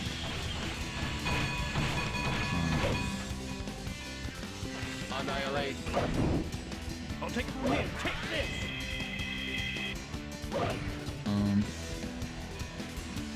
What's it called? Hole can be used to go up. Shadow, give it a try. Activation ready. Yeah, Kit and Krista. I'll take it from here. Take this. One of my favorite, I don't want to say punching bags, but I seize upon every opportunity to give them a hard time. Chaos control. And it's not only because of what I said last time about the criteria that helped them get hired. I'm not even going to go there. Did I talk, though, about Kit finally revealing why he didn't like Sonic? It was because of the marketing. It was the marketing that took shots at Mario. Maybe I had talked. ED said you can get it to some degree, but show the guy some respect, like show Charles respect. And that's what's it called? That's the thing, is that the more I hear about this, the more I find that Charles was just totally in the dark about all of this. Right? I am realistically considering the possibility that when the Mario Wonder trailer dropped, Charles didn't know. Charles didn't know. He learned with all of that's a real possibility. What I do know is that he agreed behind the scenes to do the ambassador role without even knowing what it was going to be. He didn't even know what it was going to be. I'll take it from here. Because after the announcement was officially made, people ask him at a con, so what is it going to be? what are you going to do as the Mario ambassador? And he was like, I don't know. We haven't talked about that.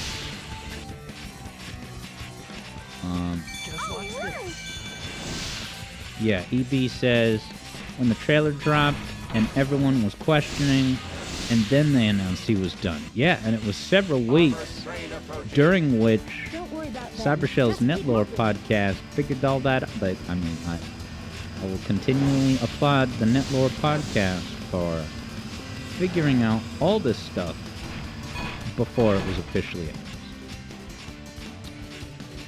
And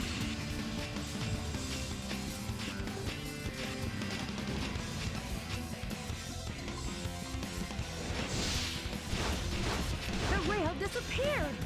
No worries.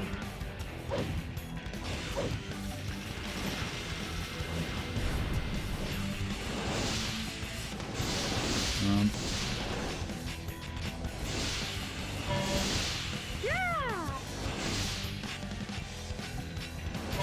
so yeah, Charles Martinet is coming up, Stardust Speedway, and then we just did the Perfect Pitch one. That was a really great discussion, and I didn't have much to serve it to Adam Neely, but I will have a lot more for Synesthesia. Worthless consumer models.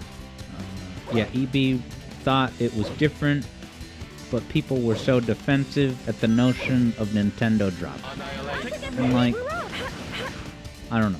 For a while, my take was that it was so rude and disrespectful. They did Charles dirty. And I still think that to an extent, but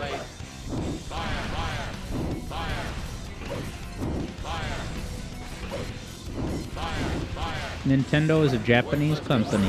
There's a culture difference that I think that, you know, to have someone on staff, so to speak, I guess that the rational part of my mind that is that Charles was hired to do a job. They hired him, he described what to do,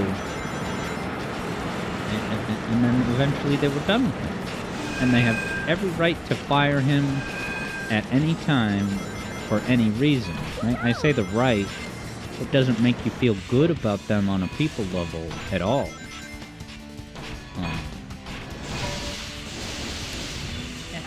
It is very bad optics. It's bad optics that, you know, anyone who ever voices a character could just be dropped on a dime as if the whole thing never happened. You know, I get the sense that being the voice of Mario is like a lonely experience.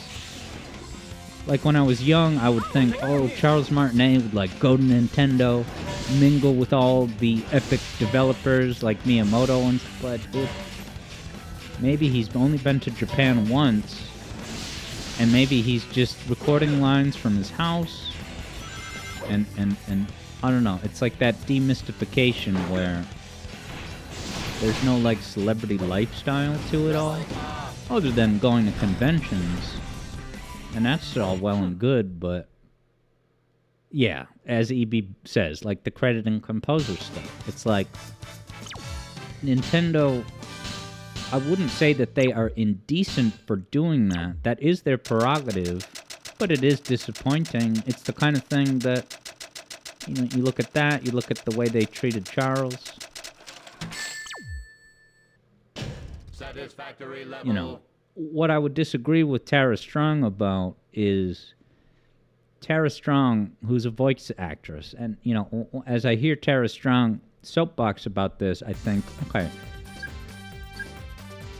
I would of course expect to get that bias from Tara Strong for the same way that the president of the Hollywood Writers Union would insist, you know, oh, we need 8 writers on every show. We need to hold 2 writers on staff for the whole season to make sure that their vision is executed properly. We need X, like, I'm not saying there's nothing to that, but I kind of, well, what I want to say is that it's misguided, in my opinion, for Terra to say, like, oh, you know, Charles was the backbone of Mario for all these years, and he deserves his spot on the main stage. That's totally ridiculous. Charles, I think it would be different if Charles came up with the Mario character, but he didn't. He was hired to do a specific job, and he followed directions. It wasn't Charles's creative vision, right? Of course, his talents brought something unique and irreplaceable to it, but like, to give Charles the credit for the identity of Mario to the extent that he should have been in the movie is preposterous. Oh yeah, let me pay out the wager.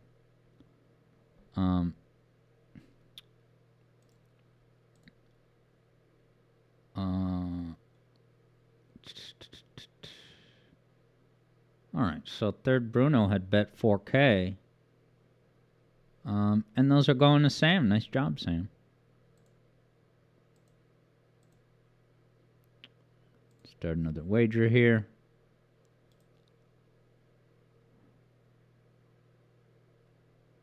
I'm going for that A rank. 2 minutes. Enjoy the 4K, says third Bruno. High definition 4K.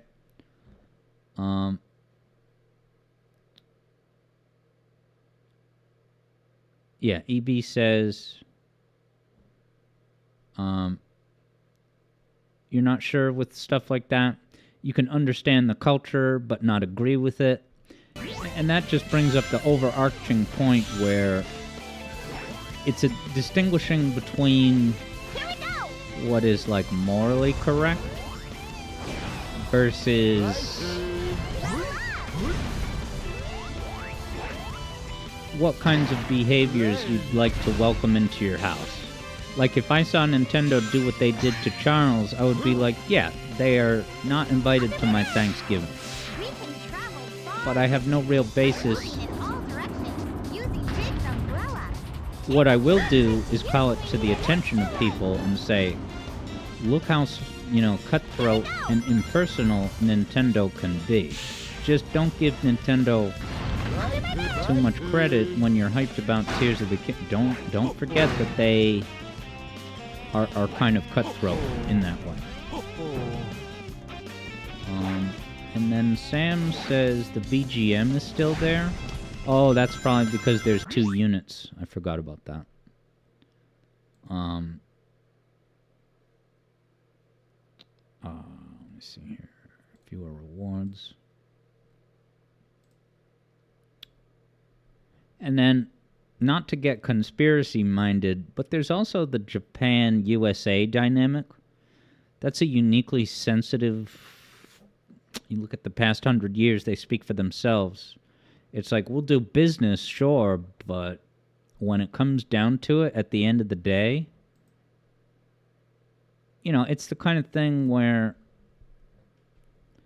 I think it's unthinkable that a U.S. company would, buy out a Japanese company. From the little I know about international business, the idea of an American entity acquiring a Japanese company is, just not a thing. So when I look at what Kojima did to David Hayter, and then now this with Charles Martinet, I'm not assigning an entire conspiracy to that, but I can't help but think that that's one of many factors.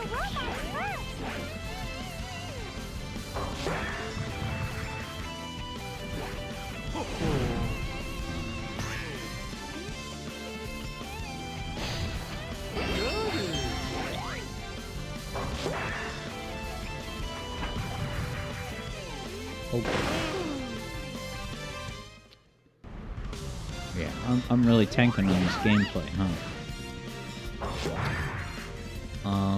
I'm not gonna win this fight. I think we could unlock the gate with a switch. Rest in peace confirms Yoshi. Yeah, I'm not doing very good. Do I have it in me? I don't know. What time is it? Well, there's 20 minutes left. What else guess I would do for 20 minutes, but let me try some more. I just don't think I'm in a headspace to get A ranks. I'm very sorry. I don't know. Let's quit. I'll at least try something else. Yoshi says it is Team Rose. Maybe you can make it. I'll try another Team Rose level.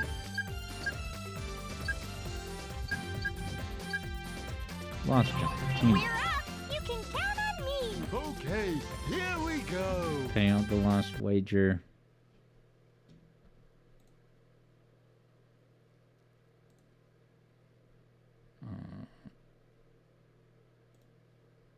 That was a wash. I wonder if Frog... I'm just going to return the points. Well, because no one bet yes, so. All right, Team Rose here in the forest. Yoshi says... No. Third Bruno will be ready to do a monthly request next week. Sounds good. Because Third Bruno got his laptop back, and the keyboard works as it should. And then Third Bruno had an oof. What happened? Okay, dokie. Bye, Look to kill these guys. I'll do my best. Here we go. Yeah. There's a frog over there. Here we go. I can't believe He's quick. Those black frogs are bad. Better stay away from those black frogs. I think we should go up there. Here we go.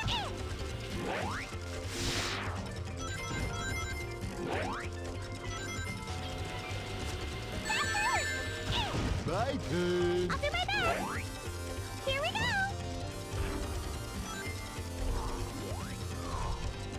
Why don't we go up? Yeah. The cute rabbit can do it.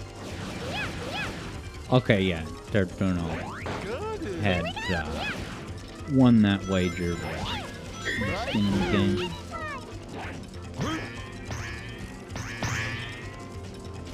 Yeah, sorry if that was mislead, because I Here we go. refunded the things just because the button was there. So be careful One not click to instead of fall. more. Bye, turn.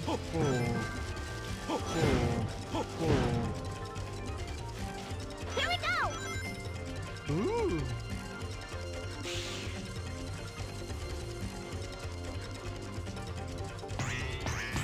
Ooh-hee. Ah, I'll do my best. Woo! Bye, Big turn. Owl Cat. It's gonna show up in movie 4. There's that black frog again. They can be beaten by fruit. Here we go. Bye, turn. Here we go. Third Bruno's vibing with Big Our Cat. Ho ho. He'll be in the post-credit scene of movie 4. I mean, Big comes with Amy as a package deal in this game, so maybe Big will be in movie 4. Bye, turn. There are so many bad robots. Wow, you're right. And then did I see that Sonic Prime Great. characters are gonna be in Sonic Cross Worlds? It's like, We did it. yay. Okay. Sonic Prime is a limited run dead property that no one likes. What synergy are Sonic Prime characters gonna provide? And look, I'm excited. Cross Worlds seems like it could be cool. It is a little bizarre that they would announce that and still have no release schedule for Sonic Rumble. Now, if Sonic Rumble is free to play, who knows whether Sonic Cross Worlds, I would think you'd probably have to pay, but I don't know. Maybe it's free to play, pay to loot box to get better gear, possibly.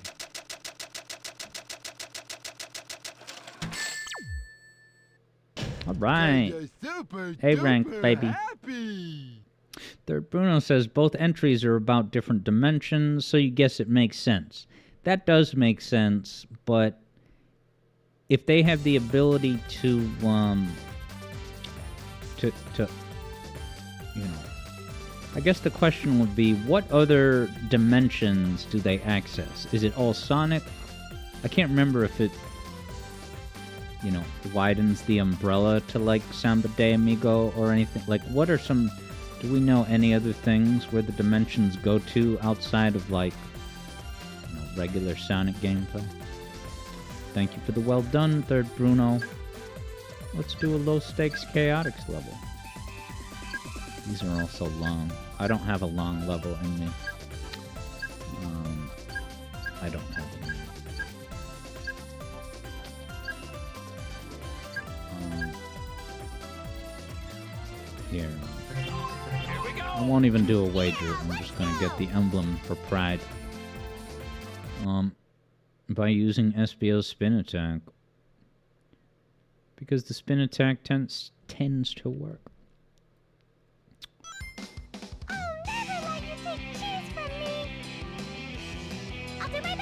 There's gotta be a major misunderstanding here, but we can't back down now.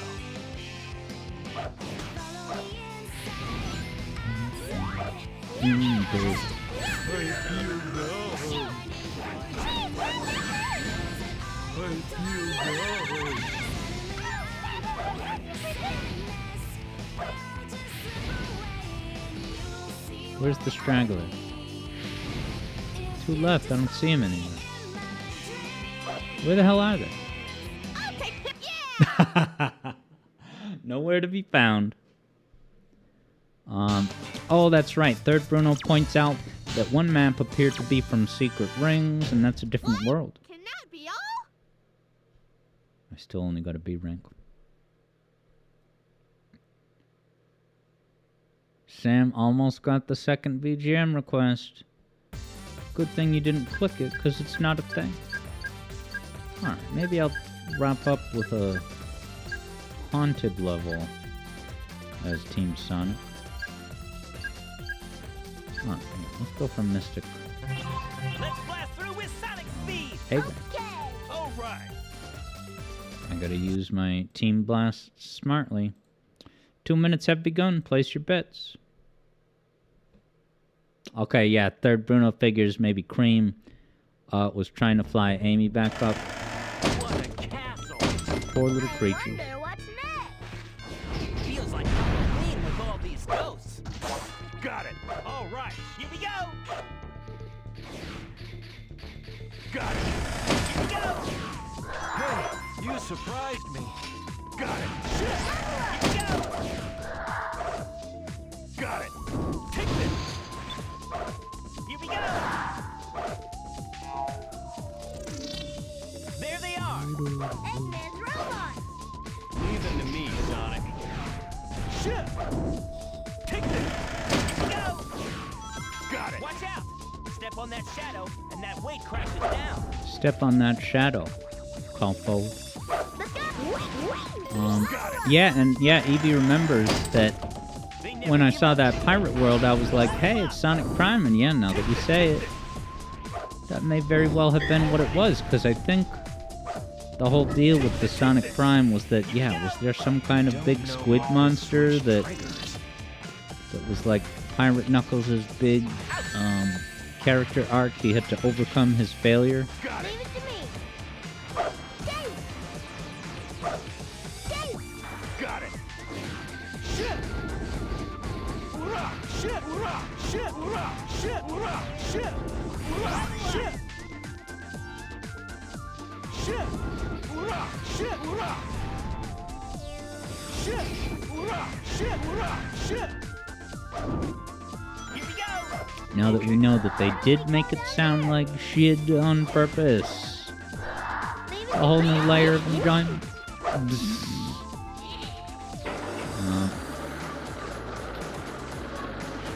Matt's here. EB says, you guess they started developing that extra content back when it was releasing. Yeah, Third Bruno wonders if they'll do something, crossover with Sonic Boom. Yoshi's got the battle cry. Shivra, Shivra. Oh, so he's shivering this whole time. Shiver. Wow, I got my new best time on that micro game. B button to brake, and A button to jump. We're about to crash. Get down. Now. Level up. Shit. Here we go. Is it the right? I get mixed up. Leave it to me. Depending on the team. Let's go.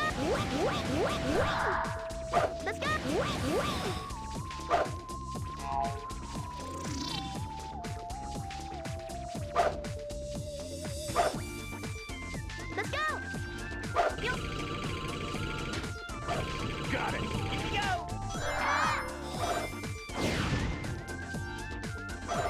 Got it. Shit.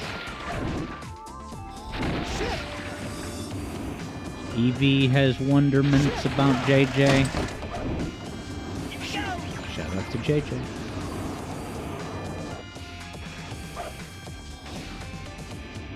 Got it.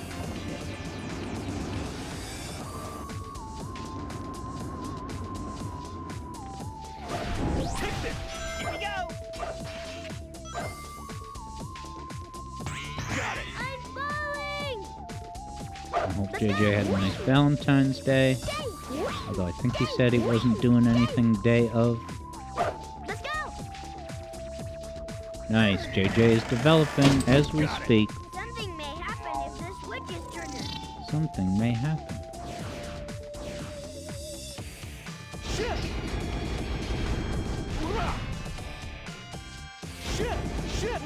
Yeah.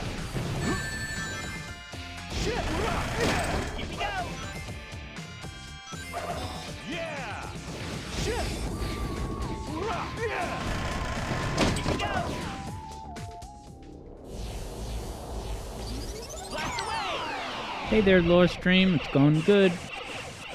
Just kind of wrapping up the Sonic Heroes block. Level up. And then we're gonna do Yoshi's BGM request. You surprised me. And then Eevee Wonders. Got it. Did I just do the Chaos Island Cyberspace Challenge? Yeah. Yeah, the thing that it strings it all together. All right. Alright. Here we go. Level up. Hang on. I think I got a C rank. It might be the lowest you can get. D rank. We're about to crash.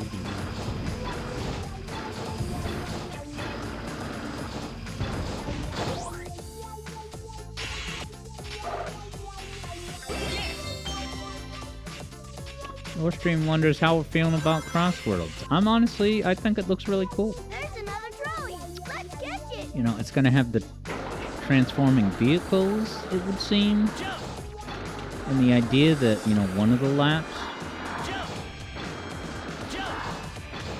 will be some kind of grab bag where there's... And I think I maybe saw that...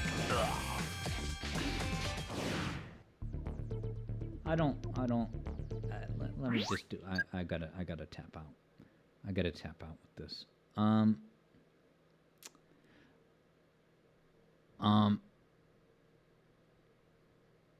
Yeah, Lore Stream says this will definitely replace SRB2 cart, right? No, I wouldn't say that. There are so many things that could go wrong with Crossworlds, and also we'll see how many tracks it has.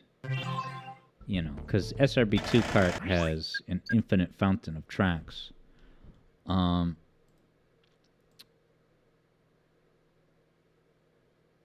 Yeah, I screwed up. So, Yoshi's gonna get some serious pointage right now. And so is Serious Sam. Nice job.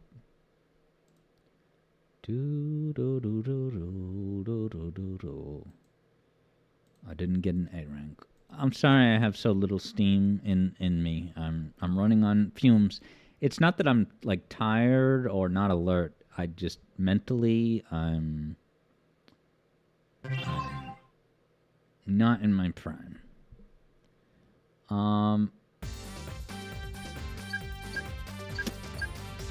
intro level I can do, like maybe a Badnik Rush. Yeah, let's do this.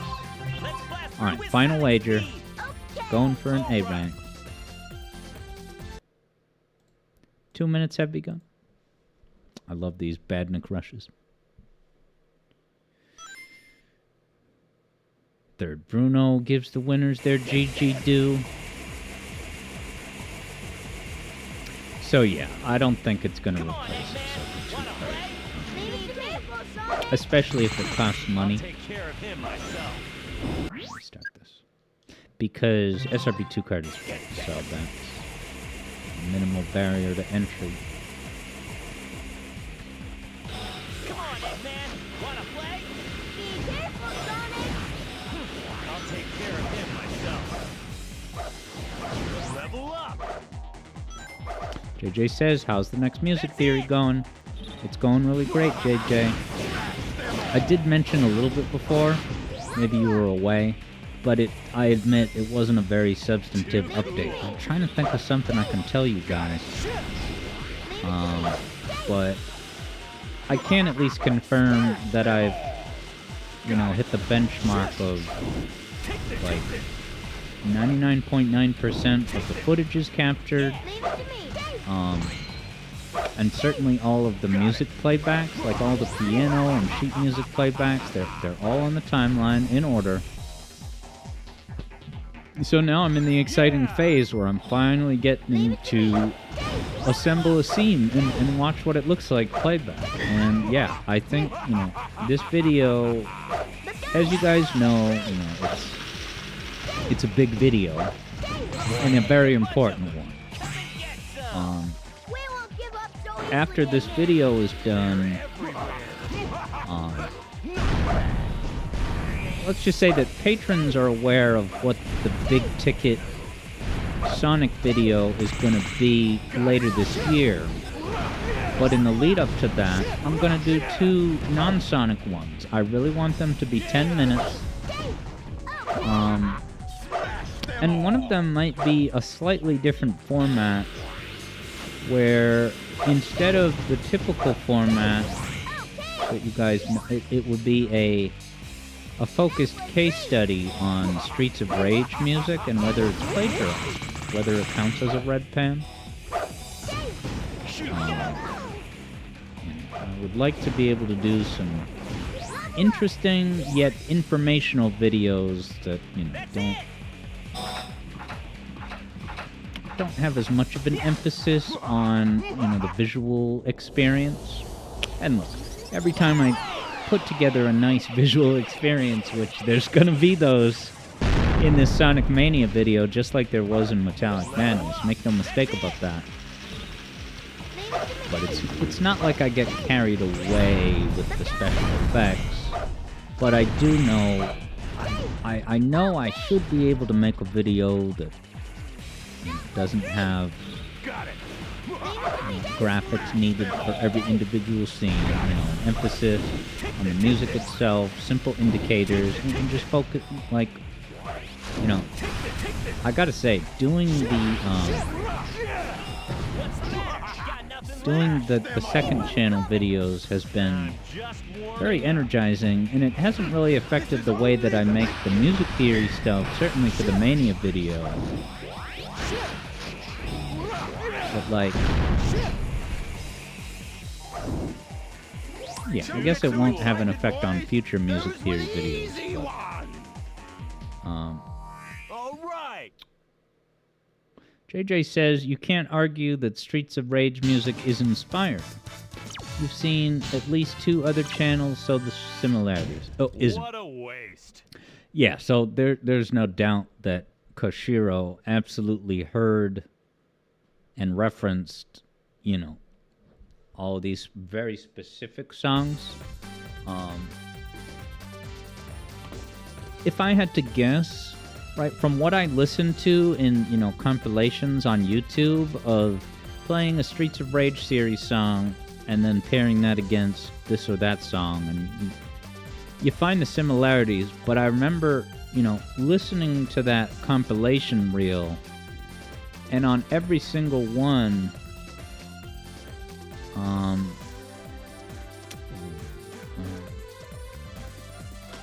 Every single one, I'm like, yeah. Like, in every example, I remember my awareness flag going up and being like, okay, he changed it he diverted away from it, that he didn't stick with the inspiration song for too long.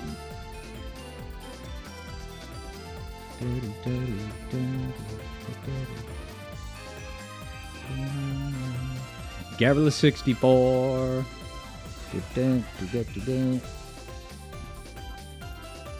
Alright, cool. So now let me hop over to the zone and pull up Yoshi's request.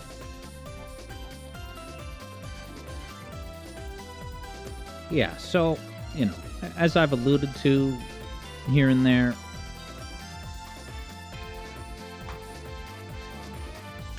money is very tight. And so one of the emergency buttons that I may need to press at some point is doing more second channel videos. Spending more of my week on them. And in an absolute emergency, it would cut into music theory time. But I don't think it will. And if anything, I don't know.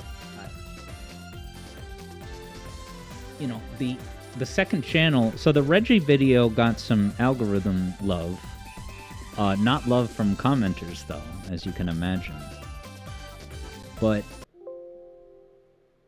with the Reggie,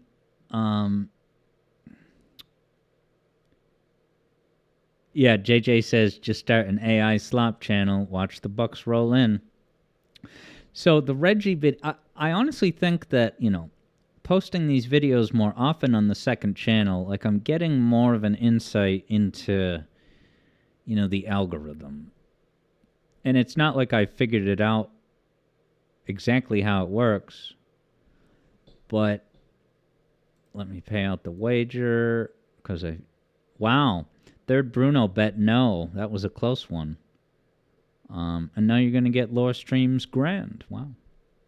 Because I didn't get an A rank. Shucks. No A rank. Yeah, so it was at nighttime, maybe on Thursday, that I saw it starting to shoot up. It got to like 1,000. And then when I woke up, it had gotten up to 2,000 views. And it basically stopped there. It's so weird how, you know, it goes, and then stops. But I will say that the Reggie traffic seems to have helped directly or indirectly the 25% video. The 25% video is now having a very good 48-hour report of like 1,500 views in the past 48 hours. So that synergy, I think, is promising for the long term. All right, I need to focus on getting the song request up because it's on my phone.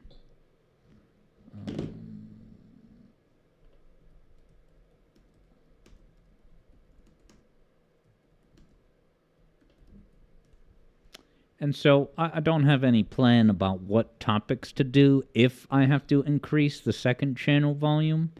But one thing that I always wanted to do was be able to make response videos quickly. You know, like that King K response that I did was a bit over a week after King K's video. Like to be able to post something that's evergreen, but also right now, if that makes sense. You know, that's directly responding to something very recent. All right, here comes the music.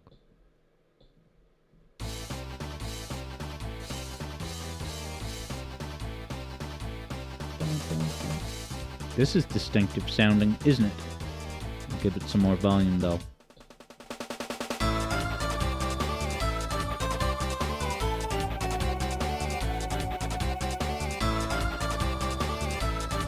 Yoshi's rocking out.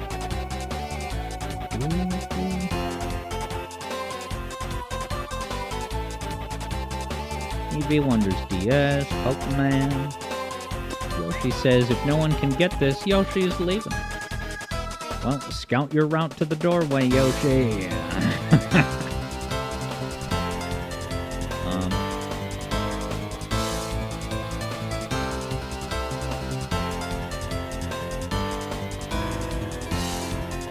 Alright, Yoshi specifies it's on GBA.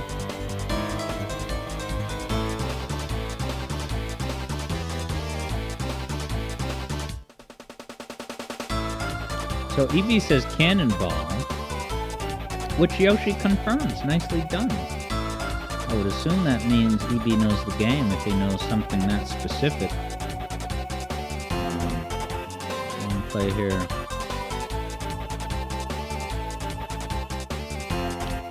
Oh, cool. Yeah, Eevee has indeed heard this a bit before. Long plays have awful graphics. Isn't so bad.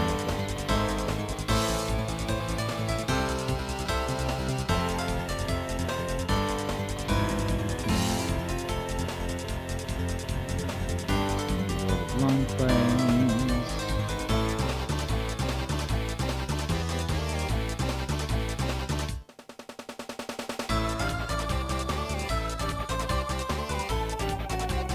Da-na-na, Dorian 6th. Oh, but yeah, let it be known that Shadow Ops was kind of on top of this too. He didn't point out Cannonball, but he did sense that it was Mega Man X-like. So he was onto something. Reploids. Did I hear Ben Saint talk about the Reploids in his 8-hour deep dive? I think he did. Whoa! GBA Snow. EB says that this is considered one of the holy grails of the Mega Man franchise. As in, it's a good game, or like it's hard to get your hands on. Like, I've heard the holy grail is hard to find. There's entire arcs about it in fiction. Nice. Yoshi used to plug in his headphones and listen to this on your Game Boy.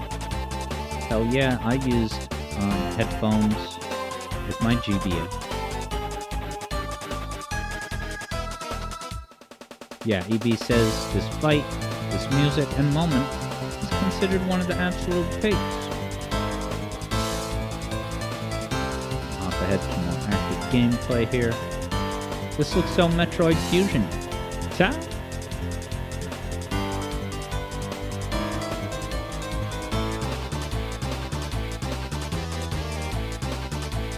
Mentioned GBA, Shadow Ops mine went to 0. Bum, bum, bum. There's your Dorian 6th. Bum, bum, bum.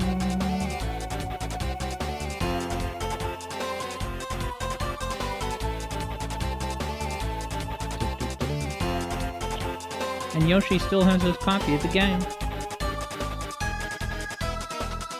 Yeah, I was sad that I believe the Game Boy Advance SP does not have a headphone jack.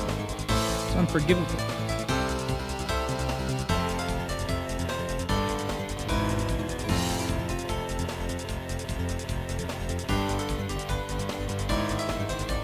Yeah, Bruno says the 6th of A Dorian. Yes.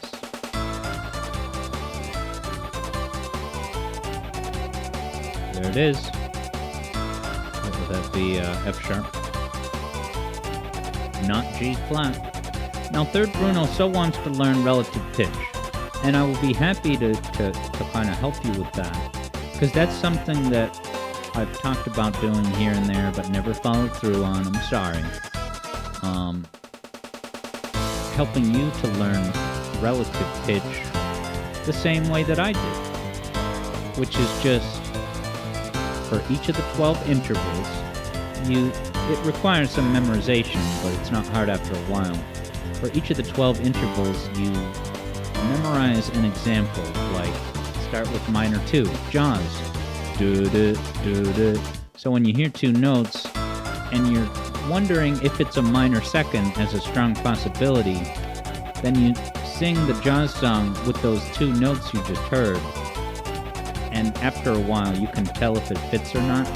So, like, you know, all 12 intervals have a good go-to, you know, and there's many different ones that you could use. But, EB says that there is a charger port to headphone jack adapter that runs for like 3, and that's what I really should have had all along. Shadow Ops chronicles that Mega Man ZX happened way later after the events of X and Zero, and they were made into biometals like elves, as documented in Ben Saint's video.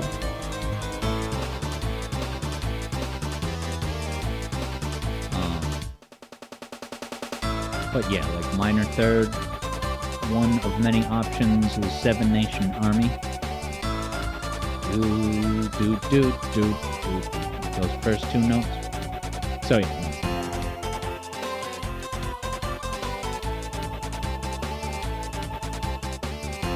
EB explains that Zero is a sequel series to X, and ZX is the sequel series to Zero. Yeah, ZX sounds like a button on a modern gen controller.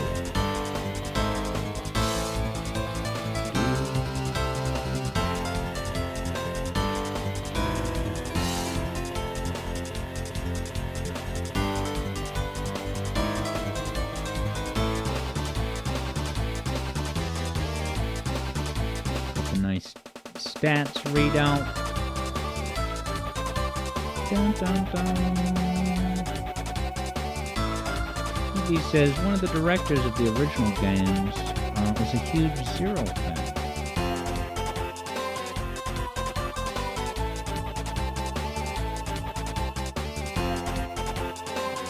Taxes, dude.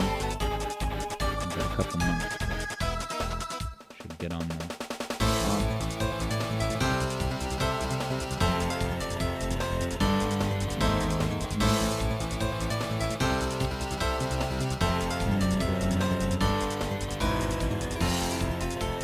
Yeah, so of course we've got SRB2 cart tonight as always.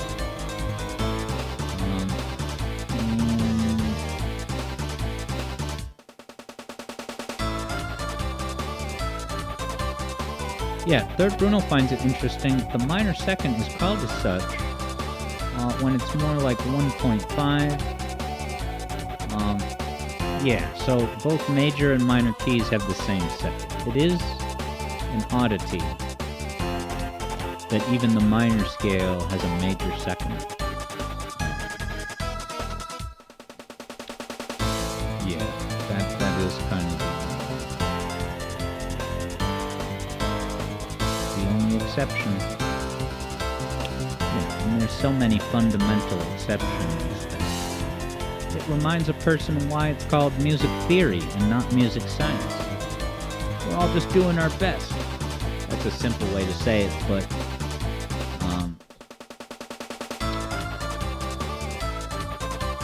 yeah, you know, of course, with the raised seventh and minor feeling so natural. Even though it's not natural minor. Now, to quiz Third Bruno, here's a micro quiz. See where... nice, April Samurai says Mega Man Zero, my beloved. Hello, April. I'm sure Yoshi is pleased to hear that. If I were to ask Third Bruno, what is a dominant chord? What would you say? Howdy from April Samurai.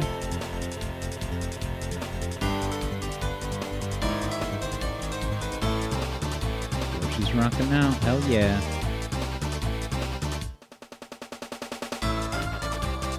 Is there anything I can tell you about the Mania video? It's gonna be an event.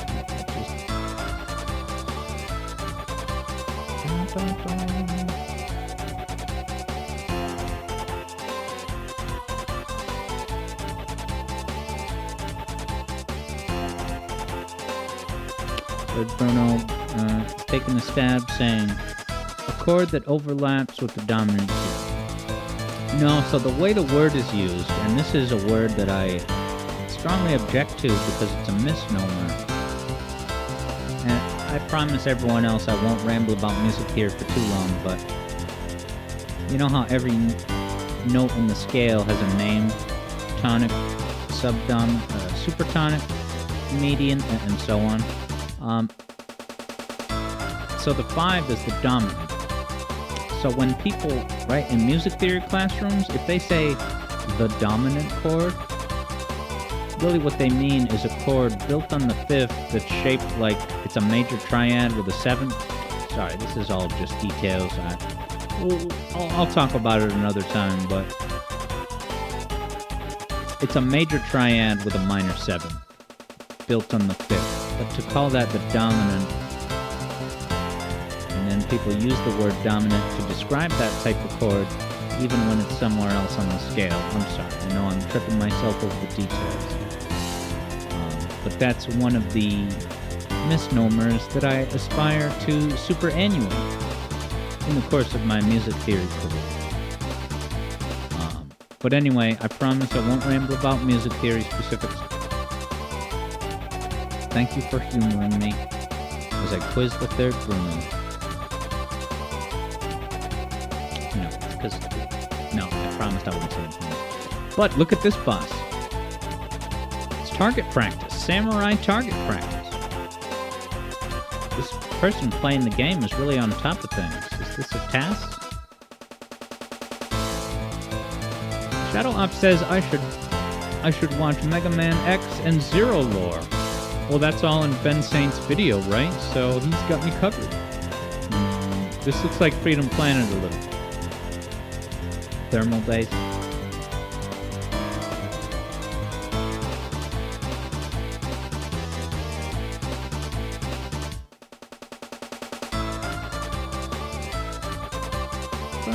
Dorian. So yeah, next week I should probably do a Sonic Mania wager. Maybe the second half. Did we do that too recently? This isn't a teaser, but I'll say as a very vague, but don't get too hyped hint. The little bit of footage that I still need to capture for the Mania video, all I'll say is that, and don't get hyped, because it might be a red herring, but I have to finish a file. Because for whatever reason, I don't have any files in Sonic Mania where it's clear. You know, beat the game, level select.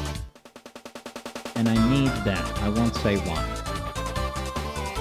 So, even if we don't do a Sonic Mania wager next week, I still might progress through Sonic Mania as like a plus segment. I mean, I'm doing the discussion segments as plus, so maybe it'll have to be main stage. I don't know, but that's where my head is at.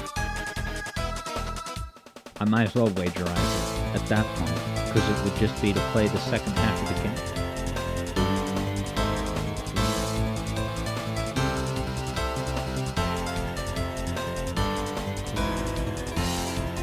But yeah, it's going to be a big video. It's got to be the biggest on the channel. When I wrote the script, I estimated that it would be about 24 minutes, and it probably will be, but there could be some plus or minus, give or take.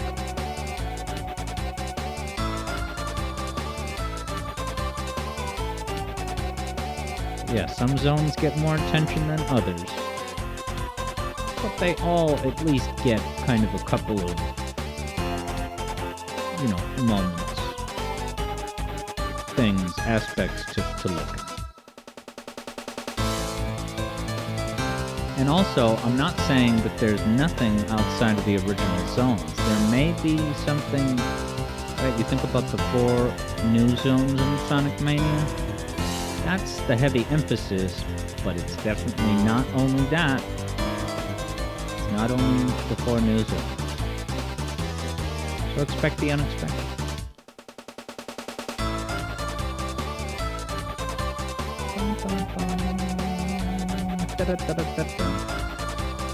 Yeah, so I'm looking at the list of topics for discussion segments, and I've already given a clue of what's on the short-term horizon, but Synesthesia is going to get a video,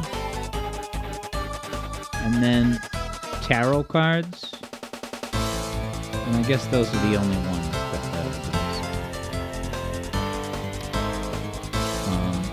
I'm going after tarot cards. I'm just going to empower my audience of Sonic fans to think critically. EB says, is there something up with that condition? Basically, I'm going to take Adam Neely to task and kind of respond to his comments on synesthesia, which if anyone doesn't know, that's, in a nutshell, when you associate sounds with colors. Different notes, you experience them as red or purple, whatever. So, one of the things that I will kind of disagree with Adam on is that every time he talks about his synesthesia, he says, oh, the note G is red. That's a problem. To use the word is. I'm over here talking like Bill Clinton.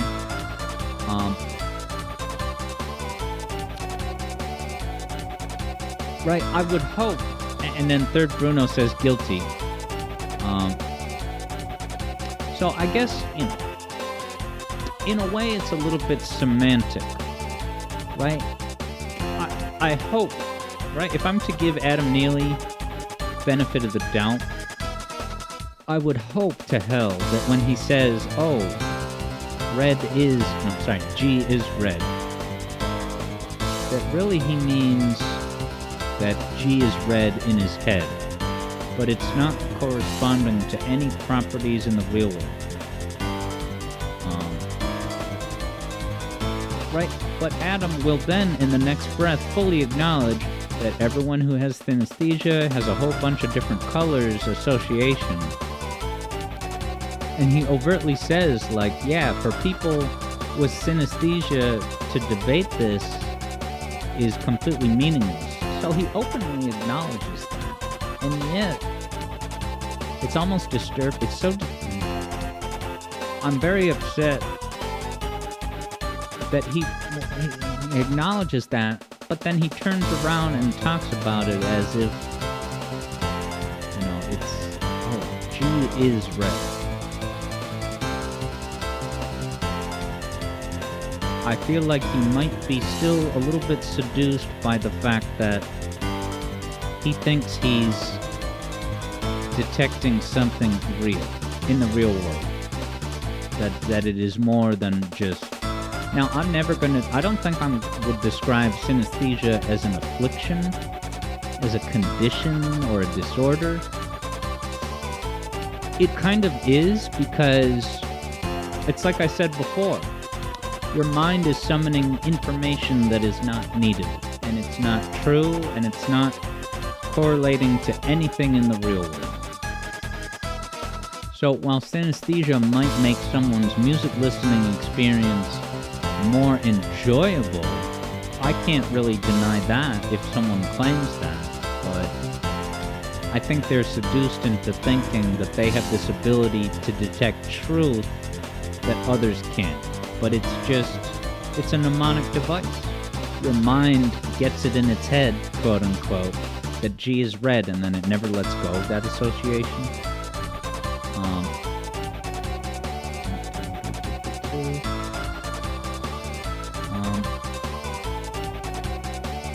EB can see the issue with the vocab.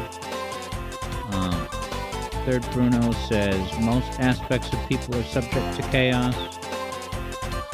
And then EB says it's common on social media to ask what education subject is related to color. You mean,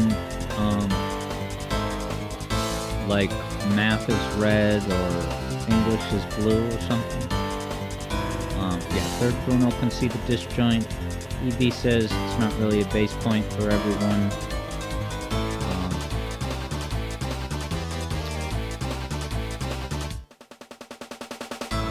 Third Bruno says, the word condition sounds neutral enough for you. EB wouldn't go that far. I forget what I exactly said. For instance, when someone turns red, you can see that they're flustered or mad. You think there's some validation to that level of association? Yeah, but that redness, that flustered, that's happening in the real world. That's something that everyone can perceive equally. You see someone's face turn red, that's a universal truth that everyone can observe independently. But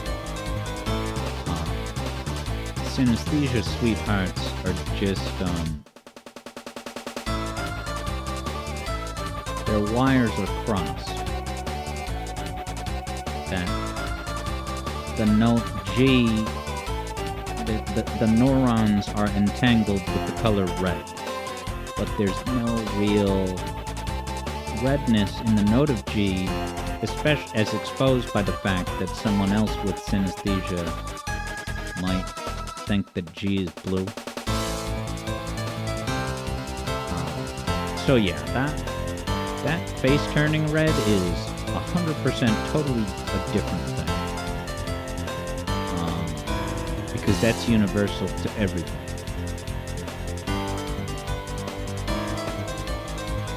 Right, and I won't get out of hand with this right now because we are ending soon. But Adam Neely doesn't have purely synesthesia. His colors are tied to notes. Letters. Every letter of the alphabet has a color to Adam. Right? Totally separate from music. Adam sees A as red, F as green, whatever. And so for him to experience the notes as colors, well, that's only coming from the letters. So you guys see what the massive problem with that is? Is that if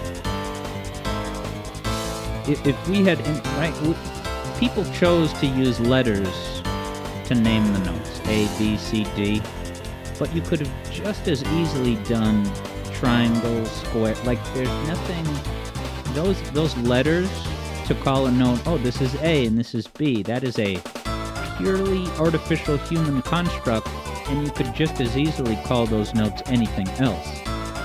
So it just so happens that people chose letters, and then Adam brings his letter colors, and so that naturally gets carried onto and projects onto notes.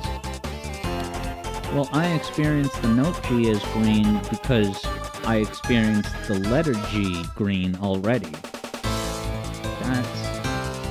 It's hard to articulate, but it's totally arbitrary. But the way that Adam talks about it, he makes it sound like some deep, profound science. Third Bruno says, in middle school, your classmates said that some people experience colors differently, right? Like, Third Bruno's red could be my green. Yeah, and that's a classic, philosophical quandary that how could we ever know that? How could you be able to describe, what I see as red is your yellow, and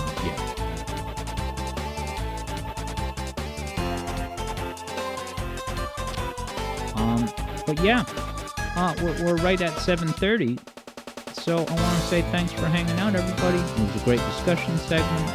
Sorry my gameplay was lackluster for Sonic, but that there, Dark Souls, was a good time. I'm glad you guys were here for history.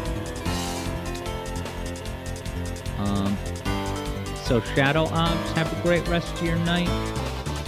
Third Bruno, I'll talk to you later, maybe at tomorrow's hangout. Yoshi wonders how far I got in Dark Souls.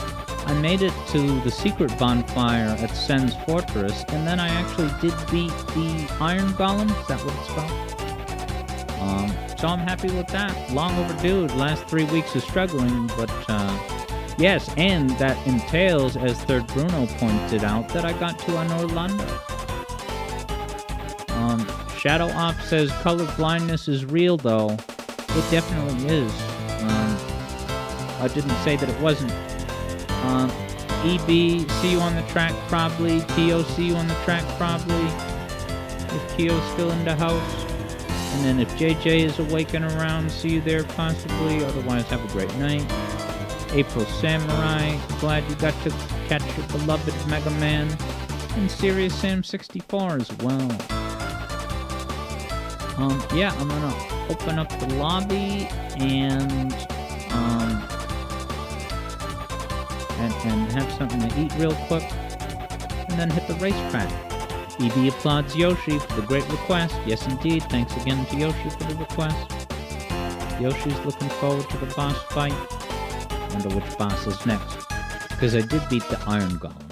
It was a joke. It was so easy with a summon companion. But yeah, everyone else who's out there, beyond those who are in chat, thanks for popping into the zone. I'll talk to you all soon.